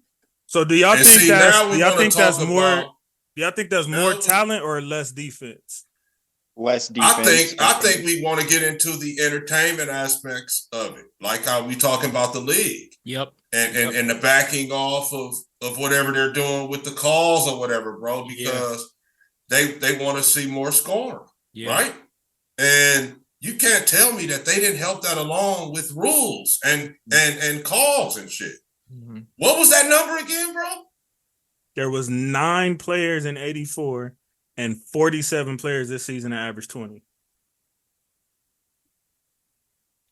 And, putting the ball in the hoop hasn't gotten any easier against professional competition. That is rules and shit, bro, I would say. And from a betting standpoint, think about how difficult it is to predict. For example, let's say now you have a line where Luka, you can select him to score like 60 points or 50 points in a game. Mm-hmm. But these sports books, they can nuke the line of 20, 30 points just because Luka scored that 70. Now their expectation is they're going to raise the line to like him going either over or under like 39 points or 35 points. Say 35, but if you were to just select for him or put in a bet for him to score 25, the odds are fucked up. It don't make sense to even do that. Right, it makes it easier. You have to spend so much money to it's like, damn, do I even want to risk that? This nigga can get hurt. This nigga can have an off night. Like, it's like, you know what I'm saying? And I didn't put all these bands just to get 700-800 at best, if that. Like, exactly. So then they see the money on Luka before the game, right? Mm-hmm. And then they hit the refs with the Yup. Why you had to go there? Make those calls. See, because the money got to come in before the game, right? Yup. The rule that I think that I saw, which I hate, matter of fact, where it was just clear as day that y'all clearly just want as much scoring as possible, was that new transition take foul that they just implemented. Yeah. That is the one where it's like, because to me, that is incredibly smart and great defense. If you see the team is finna get a easy break of 2 points, you take the foul. Oh, you mean the breakaway? Yeah. If you see a team finna get on, you just take the foul. So you can stop the ball. To me, that's great defense. That's for fucking up our TV show. That's not something that like every player even has like the IQ to catch or to do. You know what I'm saying? And you're taking that away. You're taking that aspect away because you just want no, we just want niggas to score. I want to know what analytics told them that we just want to see niggas score all day with no defense. Like who told? Because in the All-Star game, we ain't seen defense played in at least 5-6 years, and everybody hates it. It's like unwatchable. You don't know. So where did they get that from? That's all we want to see is scoring. Yeah. You don't know how profound a question that is, bro. I've been wrestling with that for years now. Like, who told y'all? Who told y'all that we wanted to just see this easy to the bucket shit, bro? We didn't sign off. Did y'all? As young sports fans, did y'all sign off on this? Oh man, Ragu, the All-Star game. The All-Star game is one of the nastiest. Us picking the All-Star players and started us talking about that spit is more fun than the actual All-Star game these days. Yeah, because of that exact thing. Because they don't play no defense in that game. Like literally, they don't play defense. Like literally, just let them walk by, do whatever they want. That spit is like a shoot around, damn near. It was like that in the Pro Bowl too. Bro, that's what I was gonna say. I can't remember what year it was. I can't remember what year it was, but I saw Steph Curry go do a dunk, and LeBron was like, he just walked to the rim. I was like, what is? When I was growing up. Damn, Dre, you were saying bullshit. I was going to say he was about to mention Boston. He was going to mention Boston. That's fine. That's why. But to finish with part of what Dre was saying, like.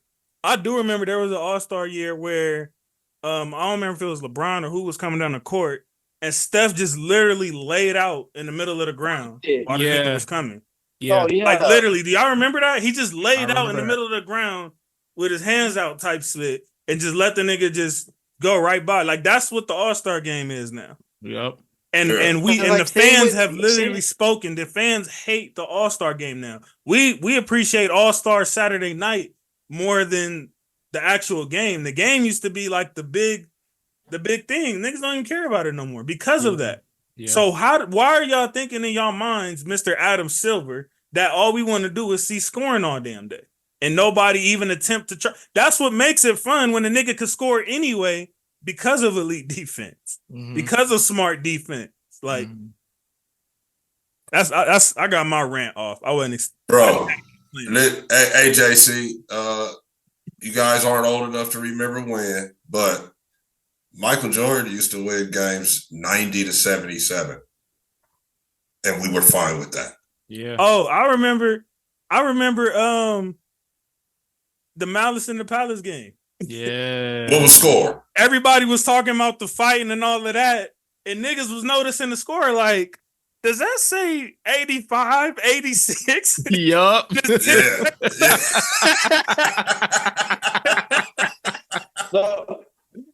Bro, the All-Star game for NBA, nobody had it used to mean, bro.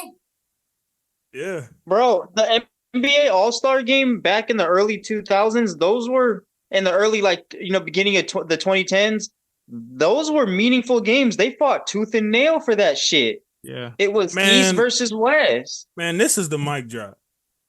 Luka literally said it's easier for him to score in the NBA than it was over there when he was in the EuroLeague. That's crazy. He said the NBA is easier for him to score in. And it's believable based on what the hell he puts up. If I'm Adam Silver and that dude said that, we would have changed the rules. We would have changed the rules that day. And you know what? Real quick, JC, back to what you said. You said, who asked for this? I'll tell you who asked for this shit. The highlight fans, the people who only care about highlight scores. Your guys, Jay. Yep. The highlight fans. That's what the fuck it is. That's who they're listening to. Highlight fans and not people who actually sit down and watch the full game, quarter 1 to quarter 4, if overtime. Yeah. And you know what? And this sparks a whole nother conversation. So I'm gonna try to keep it brief. But that's also another reason why I hate these analytic nerds in the NBA, because all you have to do is be, I guess, somewhat efficient, and all your advanced numbers are gonna look great.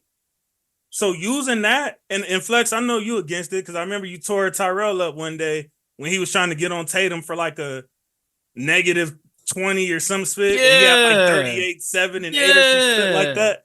That's why I hate that spit right there. because all you have to do is be efficient. It don't matter about nothing else. Just have some efficiency, and it's gonna make you look like you just so much over the next player, and you can manipulate that any way you want to. Mhm. But if you just making all these rules to let guys score as easy as possible, of course a nigga gonna look more efficient. Now you got all type of most guards is probably averaging close to 50% now. That wasn't normal back in the day. Exactly. But no. Absolutely. Bro, when Kobe Bryant hit 81, bro, you know how long it took before anyone even got close to that? And look, now everybody's flirting with it now. Somebody's gonna do it, bro. Everybody's flirting with this. Yeah, it's coming for sure. Yeah. But yeah, everybody's flirting with that shit now. R.I.P. I wonder Mamba, why. I don't want your 81 points to be broken. Nobody shouldn't did it be before broken. that, and ain't nobody did it since. But all of a sudden, niggas is flirting with it.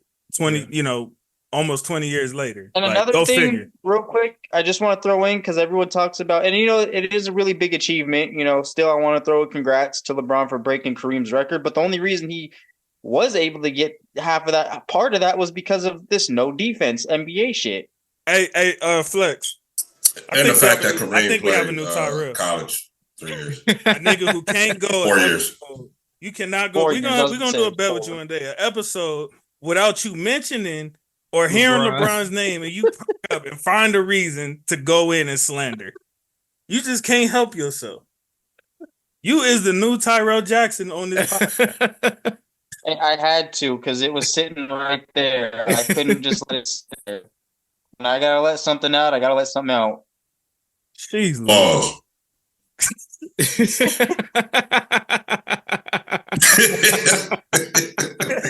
Ragu in the back. All right, we just a quick couple more things, man. How y'all feel about the DeJounte rumors to LA? I hope not. Scapegoat. This means Russell's gone. Okay, so the new reports is that Atlanta Russell. wants a little something better than Russell, so they're willing to do the trade, but they want a third team to take Russell.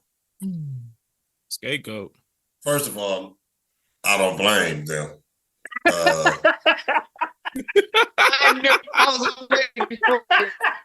Oh no, that's Ragu's favorite player. That is Ragu's favorite player.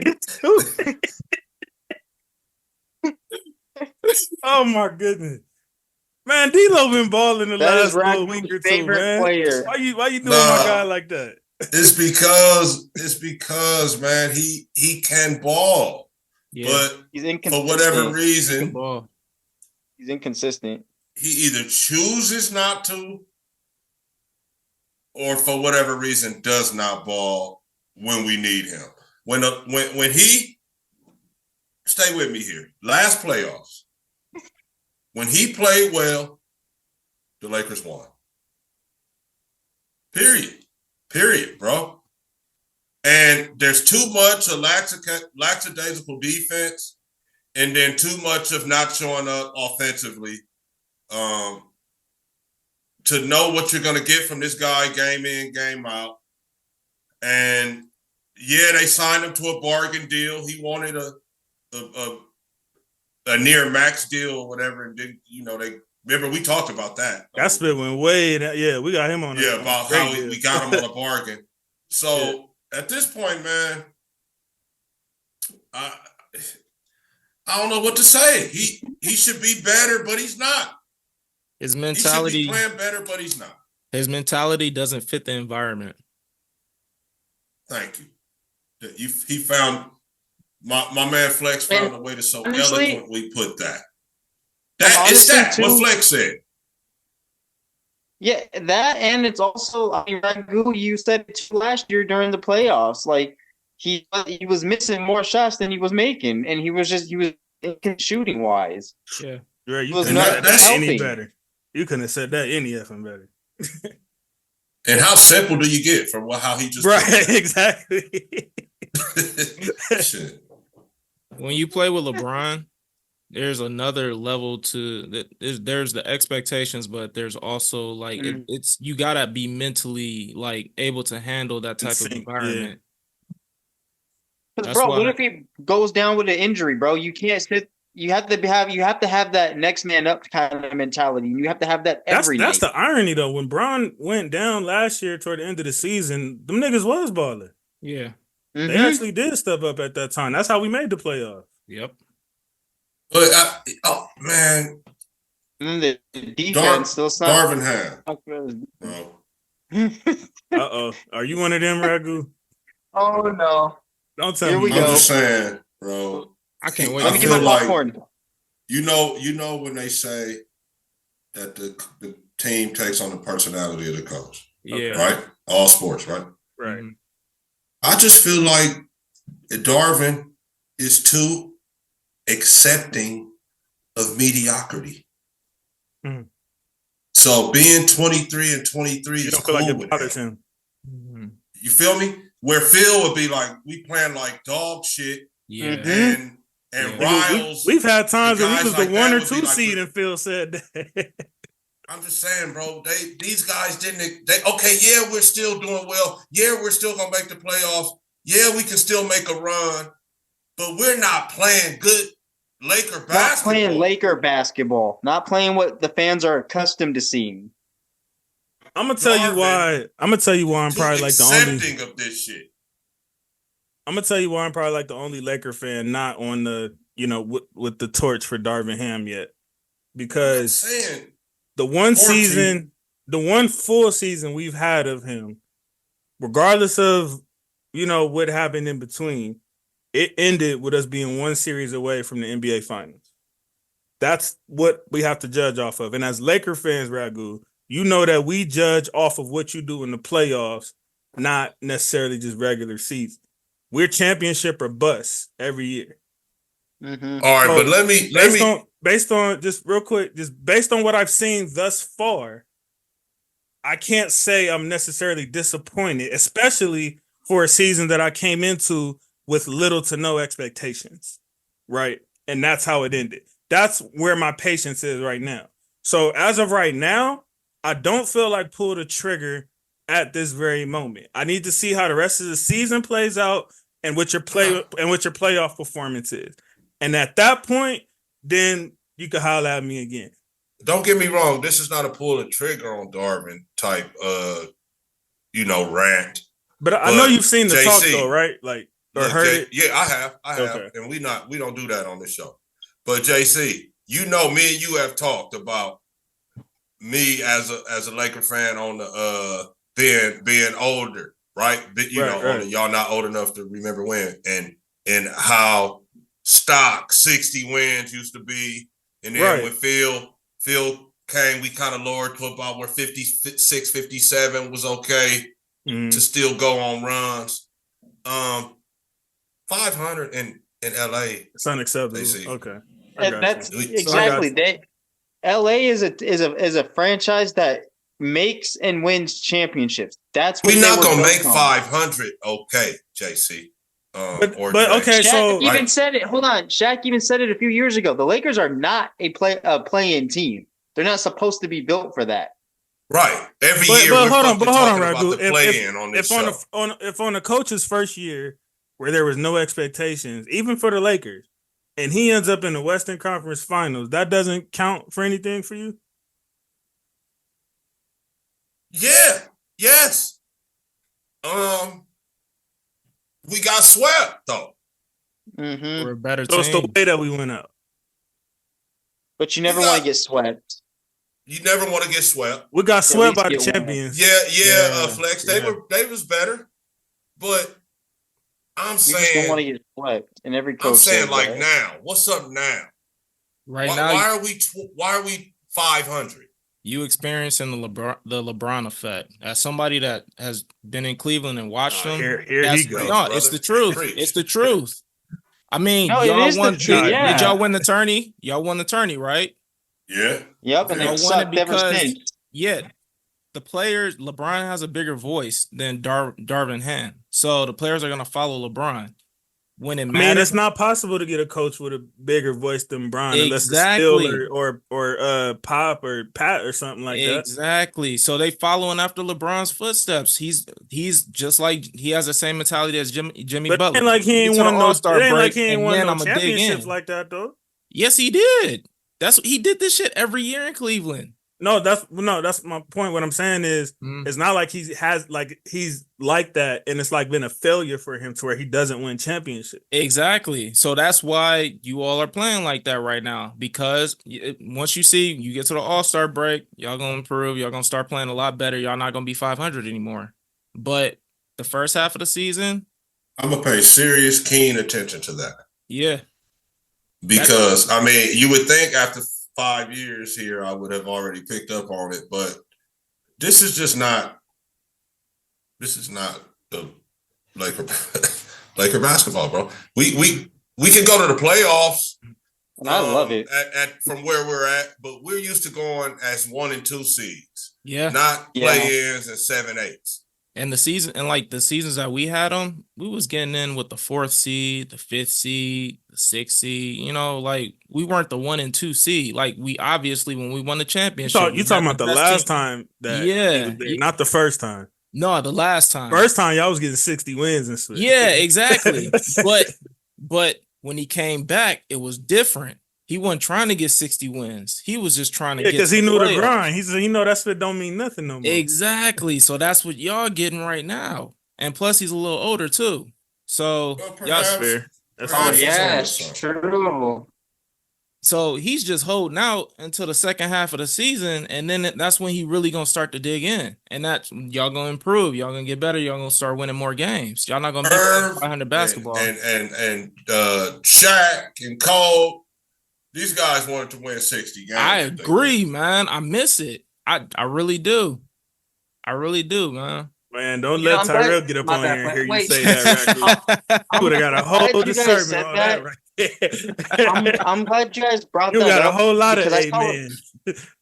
I'm really glad you guys kind of brought that up too. Like things that the things that we used to see and the things that we don't see anymore. Like I remember we used to celebrate repeats and three-peats. Now we'll celebrate 5 titles in 8 or 9 years, or like nigga, what 3 peats? Hold on. Watch your mouth, Celtics fan. What 3 peats and repeats you niggas got? What you talking about?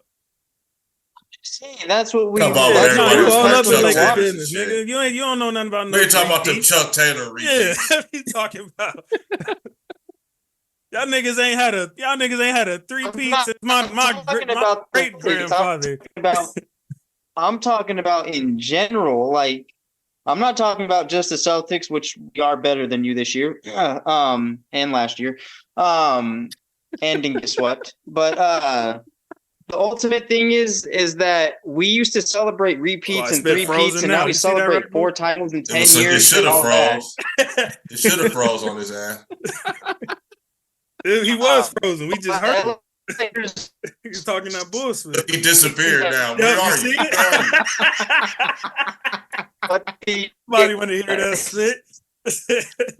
I'm just saying we used to see 3-peats, repeats, and now we don't see them as often anymore. And granted, yes, the league sports are getting harder as they go along. Yes, but we used to the things that we used to see back then compared to now.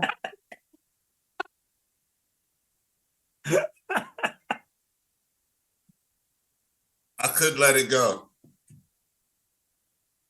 Oh shit. And by the way, we're 39 and we're 30 and 9. 30 and 10, I think. Where the championship at? You talking about championships and shit. You niggas got 1 in 40 years. And surpass the LA Fakers. You got 1 in 40 years. We're about to pass the LA Fakers this year and get 18. You said that last year and the year before that. Well, I'm going to keep saying it. What's taking you so long? It's called manifesting. God's got it in place for us. Last thing, man. Last thing before we get up out of here. I'm sure y'all seen the KD response to his accolades and him. And congrats to the 28,000 and all of that. You post But that on Facebook? there's a conversation going around of him feeling like he should be closer to the GOAT conversation than he currently is. So my question is, I know why y'all don't have him, so I'm not going to ask you that. But what would it take, if it's possible, for him to get closer to that conversation? It's not possible. The damage. I'm gonna give him a scenario, Yeah. Flex. He would have to 3-peat. That's effed up. Really? The damage is done, man. That's JC, the damage is done That nigga already. said 3. The damage is done. Bro, he has to deal with he'll be in a mix with not in a mix. He'll be in a fight between him, Bron, Kobe, and MJ. Like, there's so many things Kevin, he will have to. nobody told you to go to Golden State, bro. Exactly. You did that shit to yourself. Exactly. And he You did did that shit that to for the ring. yourself. You know, I'm gonna tell you what my problem is, though. Stop Even though, playing the and I victim. know y'all hate me seeming like I'm caping for KD or whatever, but I'm gonna just You tell are. you what my You do. position It ain't is. seeming. No, you because are. I don't rock. Nah, because look, I don't rock with that mob mentality spit. Like, I'm gonna just tell you what I saw from my lens. And don't get me wrong, I hated it just as much as everybody else, but not for the same reason. I just felt like he effed up the parody at that time. But I want to say this about the move in itself. 2015, Kyrie and Love go out. Like, I literally, ironically, just today, finished looking at comments on YouTube videos and spit, regarding this situation of people saying like there was damn near no chance Golden State was going to beat them in 2015 if they was healthy. That's the narrative. Kyrie and Love is the reason that Golden State won that year, right? 2016 happens. There's no excuses at all. Cleveland won fair and square and came back from a 3-1 lead, right? So y'all saying they only won because you niggas was hurt. And then in 16, they beat y'all fair and square of a 3-1. So why did y'all think that they didn't need to add another star in order to beat the stars that LeBron had? Why is there such a problem with that then? If y'all No, they only that won would because Draymond got suspended, was the narrative. That's the narrative, yeah. That's you the forget narrative that, to people who aren't LeBron or Cleveland fans. The people That who was rock the with Bron NBA. aren't going to say that. That was the Okay, NBA so- world. It was because Draymond got suspended is why they lost. What I As hear when that comes up, whenever I say that, what I hear is, oh, but he played game 6 and 7. That's what I hear. So you saying, why do we think that Golden State wouldn't need another star in order to beat them? What I'm saying is how come on one end they can't beat y'all? They can't beat y'all. Like, if both teams is healthy, they can't beat Cleveland. But then at the same time, they don't need another star to beat y'all. So I'm How gonna does that work? I'm gonna take myself out of a fan perspective and into a player's perspective that considers himself a superstar and a future Hall of Famer. If I see Cleveland can beat Golden State, well then fuck, why can't we beat Golden State? You trying to go up against LeBron. So you beat the team that beat you. You don't join that team. You beat that team that beat you, and you show that you can beat LeBron because that's who you going up against narrative wise. The league considers you 1 and 2. So Don't blame LeBron for going to Miami so you can go do some sucker shit. And he That's all that complained happened. about it. He complained about it when it happened. Yeah, and when That's he all did that go, happened. and when he did go to Golden State, KD, I felt like his only motives was to strictly go there and, like you said, beat the guy that always beat me, and then I feel like it was to get the ring more so than anything I want y'all else. to take all personal feelings about KD out, all that spit, and just give me y'all objective answer to this. Do y'all feel like that OKC team, the way it was constructed, could beat LeBron's Cleveland team? I think they could have. I'm not saying I don't like. I think they could beat Cleveland, but I think they could have beat Golden State. But his goal is to win a championship, right? Okay, and But that's look, you JC, have to go but see. look. When you consider Yeah. yourself a superstar JC, and that a was Hall his of Famer, goal. But JC, that's when you take that next step. Exactly, Flex. So let me get you. I got your back, Flex, right here. So it's hard for us to just skip over Golden State and go to Cleveland when OKC never beat Golden State. You feel me? So we got to talk about could they have beat Golden State with another player or two? Yes. Then we would have had to see if they could beat Cleveland. That's the way it works. Mm-hmm.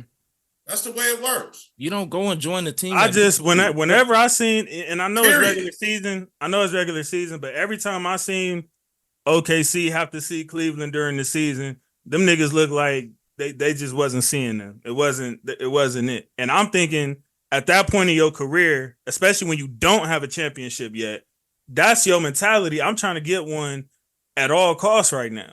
And so he's thinking past the Golden State, like the team that just beat you. Can't think I don't feel like I was finna see them. You can't think past the Western Championship. You can't think past that. He's saying that. I think it's bigger, but I think y'all not looking at it from this perspective though. That split was bigger than just Golden State. It's bigger than Nino Brown. That nigga that nigga wasn't seeing Golden State every year in the playoffs. That was the one and only time he ever had to see them niggas. So he's thinking, period, I'm not winning with this point guard that I got right here who be shot chucking at the wrong time. That was his mentality by then. I'm not finna win in Brooklyn. You do what you just did in Brooklyn. That's what you do. You the star player. You do what you just did in Brooklyn. You ask for more help. We see it all the time. You think they would have chose him over Westbrook like that easy? I don't know. You saying add something? Yeah. I'm not saying replace Westbrook. How do y'all know he didn't feel like I'm not gonna win with Westbrook? What you don't do is go get on Golden State. Yeah, bro. But he needed but hold on, Ragu. But he wanted a ring, and that was his best chance to get one. I would have done the same thing. I was like, I can't do it. I'm going to the next best team. And that at that time, that was the team. And you reap what you sow. He got his ring. Yeah. Now you got fans and personalities that don't consider you in the GOAT conversation. It's like you never even won that shit. They got players that didn't win rings on the shit. It really is higher than you. On the real. And also, I got. You're not better than Charles Barkley because you won a fucking ring with Golden State and Steph and them. You're not better than Barkley because that's way too far. That is way too far. He's better than Barkley without them rings. Oh, yeah. What is Barkley effing with him in? For sure not championship. What you mean? We talking about stats? Period. What is he better at than him at? I don't know, but I saw Barkley play. And I'm not going off stats. And I saw both of these men play the game. And Kevin Durant is not better than him. He's more gifted with being, he's more God-gifted, but he's not a better player than Charles Barkley. I mean, if that's the case, you might as well not put him over a bunch of people because he happens to be tall and know how to shoot great, and you taking that away from him. I mean, you might as well say it's a bunch of niggas he ain't better than if you taking that from him. That might be the case. I'll admit that once he went to Golden State, I get it. Put a bad taste in everybody. I don't hate him. Hate him is a strong word, but I will admit, man, I don't rock. I felt the same way as y'all on July 4th when I woke up to that news. I didn't even believe it. Like, I thought it was fake. Like, that's how I took the news. But just looking back in hindsight, I feel like if you felt like you wasn't going to win with this nigga on your team, which I don't think he would have won. The nigga who was there ain't won split since. So I don't think he would have won with that nigga. So I feel like, I ain't gonna lie, low-key what Dre said, you go to whatever the best situation is for you to win. Now, would I have went that far personally? No, because then it takes you out of other conversations. But I can understand his reasoning for why he did the split, though. He just has to, like Flex said, you made your beds, you got to lay in it type split. But I don't think he was winning in OKC. You basically just proved why he's not in the GOAT conversation because you don't see MJ and Kobe doing that shit. Kobe and MJ, they had Kobe did threaten whether Kobe felt like he could beat anybody, no matter who you get. No, he didn't. He didn't feel like he could win with the niggas that he had. That's why he said, "Get them the F out of here and go get me some help." Okay, but no, he didn't. Exactly, and he got help, and then he won. Hey, Why didn't KD do that? Why do you have to go and join the because team? they would have had to get rid of Russell, and I don't think OKC would have did that. And not only that, I can agree with y'all on this. I don't think KD got the heart or the balls to go to the front office and say it's him or me. I don't. But That's what he would have had to do. Well, and that's on honestly, KD. yeah, and honestly, You're right. like You're you right. said, I you know, agree with you on that. and like you said, he laid his, you know, he made his bed and all that stuff. But again, the whole purpose of him to go Golden State was for that chip, and he got 2 out of it. Because he's too busy listening to people in the barbershop talking about, oh, you need rings. Well, you got rings and they tainted. We're gonna have to When KD went to Golden State, he became that bully that could not win, no matter what. If he win, people was like, "So what?" And if he would have lost, people was like, "Oh, you even way trasher than we thought."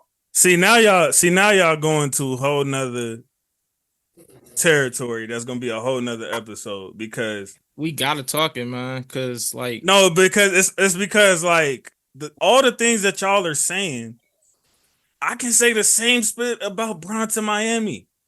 And I I can agree say with the you. same exact spit. Yeah. I agree with you. That's why. That's why it's like, damn, I LeBron as the get it. What GOAT. KD did was worse, but you could give the same energy to that spit. Of you stacking the Absolutely. deck on everybody else. Absolutely. Okay, let me say this. And then the scene with his mommy when he got the trophy just made it even more horrible.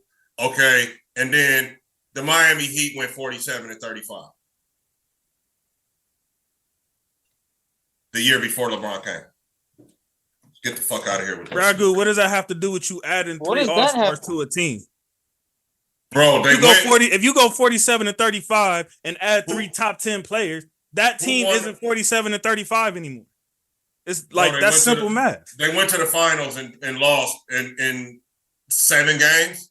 And they broke the record too. The single season. And they won 70. Yeah, they won 73 ball games, and you went and joined up. Yeah, with and them. we climbed These guys them won for it. 47. Hey, hold on. I'm glad Last you time I said checked, that. 73 was more than 47. Hey, I'm glad you said that because you just said it would have made us clown you even more if you would have lost with that split to KD, right? Did we not clown the F out of LeBron and them for doing the When he parade, lost talking about not 1, not 2, not 3, and then you lost to one nigga? That's exactly what we did to them. So it's the same split. That was just talk, bro. They went 47. They only won 47 games before that. He joined. You talking about some talk. You talking about some talk. No, These I'm talking niggas about the won talent. The talent fucking you ball brought. games out of 82. And he went and joined them. And you want to try to make it the same? They was a 47 win team. Fuck them. If that's the case, why you bring Bosh That then? doesn't matter. Why you bring Bosh? Why you recruit Bosh over And, there? Why you didn't just go over there with the team they had? Why you And bring Bosh? Flex, Bro, If we bro, doing because they needed a big man. it wasn't That's the why. team. That's what I'm and saying. Flex. They correct won me on this. 73 ball games.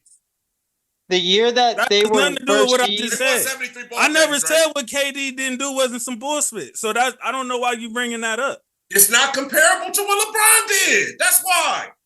Yeah, all right. That's why he went straight to the effing finals every year with that squad because it's not the same. But all right. and also too, LeBron And went just came back from the when finals. his first stint. Golden in State had Cleveland, just came back from the finals before KD went there. Miami didn't. And they won And They came back from the Honestly- finals, didn't they lose? Just like Miami did? They won more games than the great Michael Jordan. And lost. yeah, and still lost at the end. But And also, they effing lost. That's why they cried and called to get him. Because they lost. you guys got to realize too, his first stint, LeBron's first stint in Cleveland, the first go around when he was drafted by them, when they had that like best record. I forgot what it was that they won, but maybe it was 06. I could be wrong, but they had the best record. LeBron and the Cavaliers had the best record, and they got knocked out by. They were consistently getting knocked out year in and year out. I know. You mean when he had Anderson, Varejao, and Sarunas? Exactly. Okay, and then you also have a guy. Hey, Ragu, hold on, Ragu, you better put some respect on Mo Williams. Ira Newble. Gibson. But how many? But they still won a lot of fucking games with that squad. That's Mo fair. Hey, Williams. no, you know what, Dre? That is fair, though. That is fair. I do feel like people discredit them teams a little too much. You don't win 60 games with one nigga. Tells you how Mickey the regular season is, like we talk about. But the point of this is Bron kept getting knocked out. He kept getting eliminated, and then said, "Finally, fuck it, I'm gonna go to a team where I can win a chip." Went to Miami. And I'm not saying. See, sure enough- Ragu. I think Ragu's taking it as I'm saying. He did the same exact spit as KD. I'm just saying. yeah. You did something very strikingly effing similar. If anything, you motivated KD to do what you did. And plus, Set the don't tone forget for that. That's all I'm saying. I'm not saying what KD didn't do wasn't way worse. KD says that he motivated him to do that, but what the fuck else you gonna say? You know what I'm saying? Because you can't really defend. Nigga, it. LeBron said he never had a super team. So I mean, what we talking Yeah, about? what? Yeah. Hey, because when you And went also- 47 and 35 the year before, you can't really say that you did. He not lying. Yeah. And honestly, he went. Hold on. So let's say the Detroit Pistons right now go get Gerber-Kitch, Giannis, and Steph Curry. Does that make them a super team right now? No. That's not a super team? Hell no. Your spit Completely apart. So no. A super team is a team that has done some shit already, and then You were they meant add, not to Hey, hear you know that. what? And Ragu, that might be where the disconnect is. If that's your logic, then you got it. We got two different versions of a super team. yeah, That's guys just coming over somewhere and let's go over here and see if we can win is one thing. Guys joining a team that went to the final and lost in 6-7 games is a whole different thing, bro. And also, wait, didn't LeBron? You won 73 games on the way to doing that. Broke a record. That's a whole different thing, bro. Yeah. Wait, hold on. But also, didn't LeBron go to the finals like with? I think it was with Cleveland. And correct me if I'm wrong, but he went to the finals 8 straight years before winning that fourth ring. Before winning that fourth ring, he lost all of them. That's He won once. Well, I mean, I'm sorry. Yeah, the 2016, and then got swept. He got swept in the finals 2 years after that. Lost in 17. But nobody's gonna count that, Jay. Look, Kobe, same thing. Got beat in the finals. Shaq, same thing. Got his ass whooped in the finals. Yup.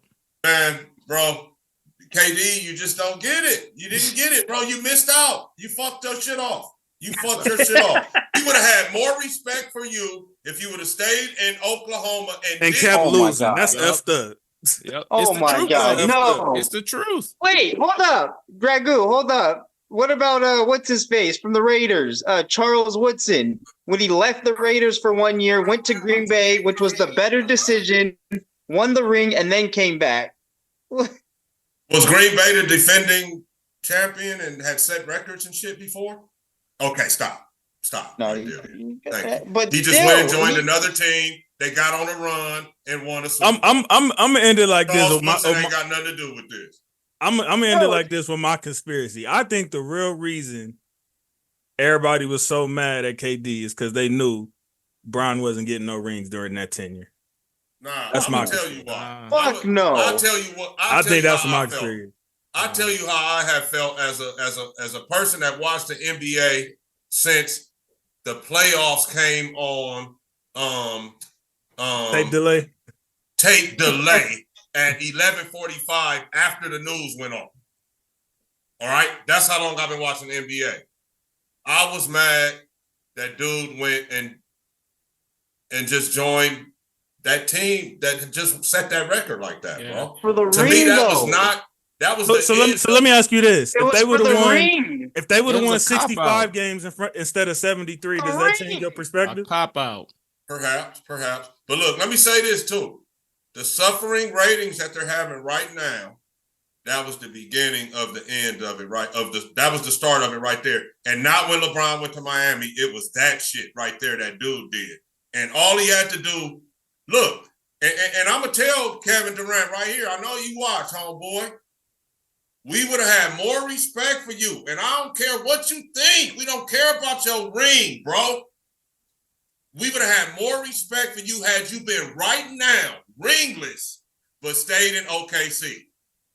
But he wanted that ring, and that was his best option. Well, you All gotta right, so work he got for it, man. So Work you got for it, and don't complain when people say you ain't shit. Exactly. I'm just saying, bro, you can't have Exactly. both. You can't have both. You got your ring, but don't complain when people say you ain't shit. I ain't gonna lie. I felt like a better fit at the time. He should have went to like a Clippers or Boston or something like that. But I said Portland. Portland too. Portland Portland yeah. too. Had he went to Portland and battled, win or lose, he would have more respect right now. Yes, if you battled, man, not take the easy route. If you battled, Man. And then the scene with your mommy after y'all did win just really took you out. Bro, that was his first ring. He had to celebrate. Well, we could put a button on it there. Appreciate my brothers for pulling up, man, to recap the championship weekend. We're going to have an official Super Bowl preview episode when we're going to dive in more into these two teams. What's up, Ragu? That felt like it needed a pause. That's all. Hey, Rex, let me know when you're hopping on the other Oh my God. show. So we're gonna dive in more to the Super Bowl preview. I will be in Vegas next week for either one of the next two episodes. So I'll be getting the atmosphere somehow, some way. So if anybody in Vegas, hit your boy up, get some Isaiah. going. Yeah, he's not even here today. That's some shit.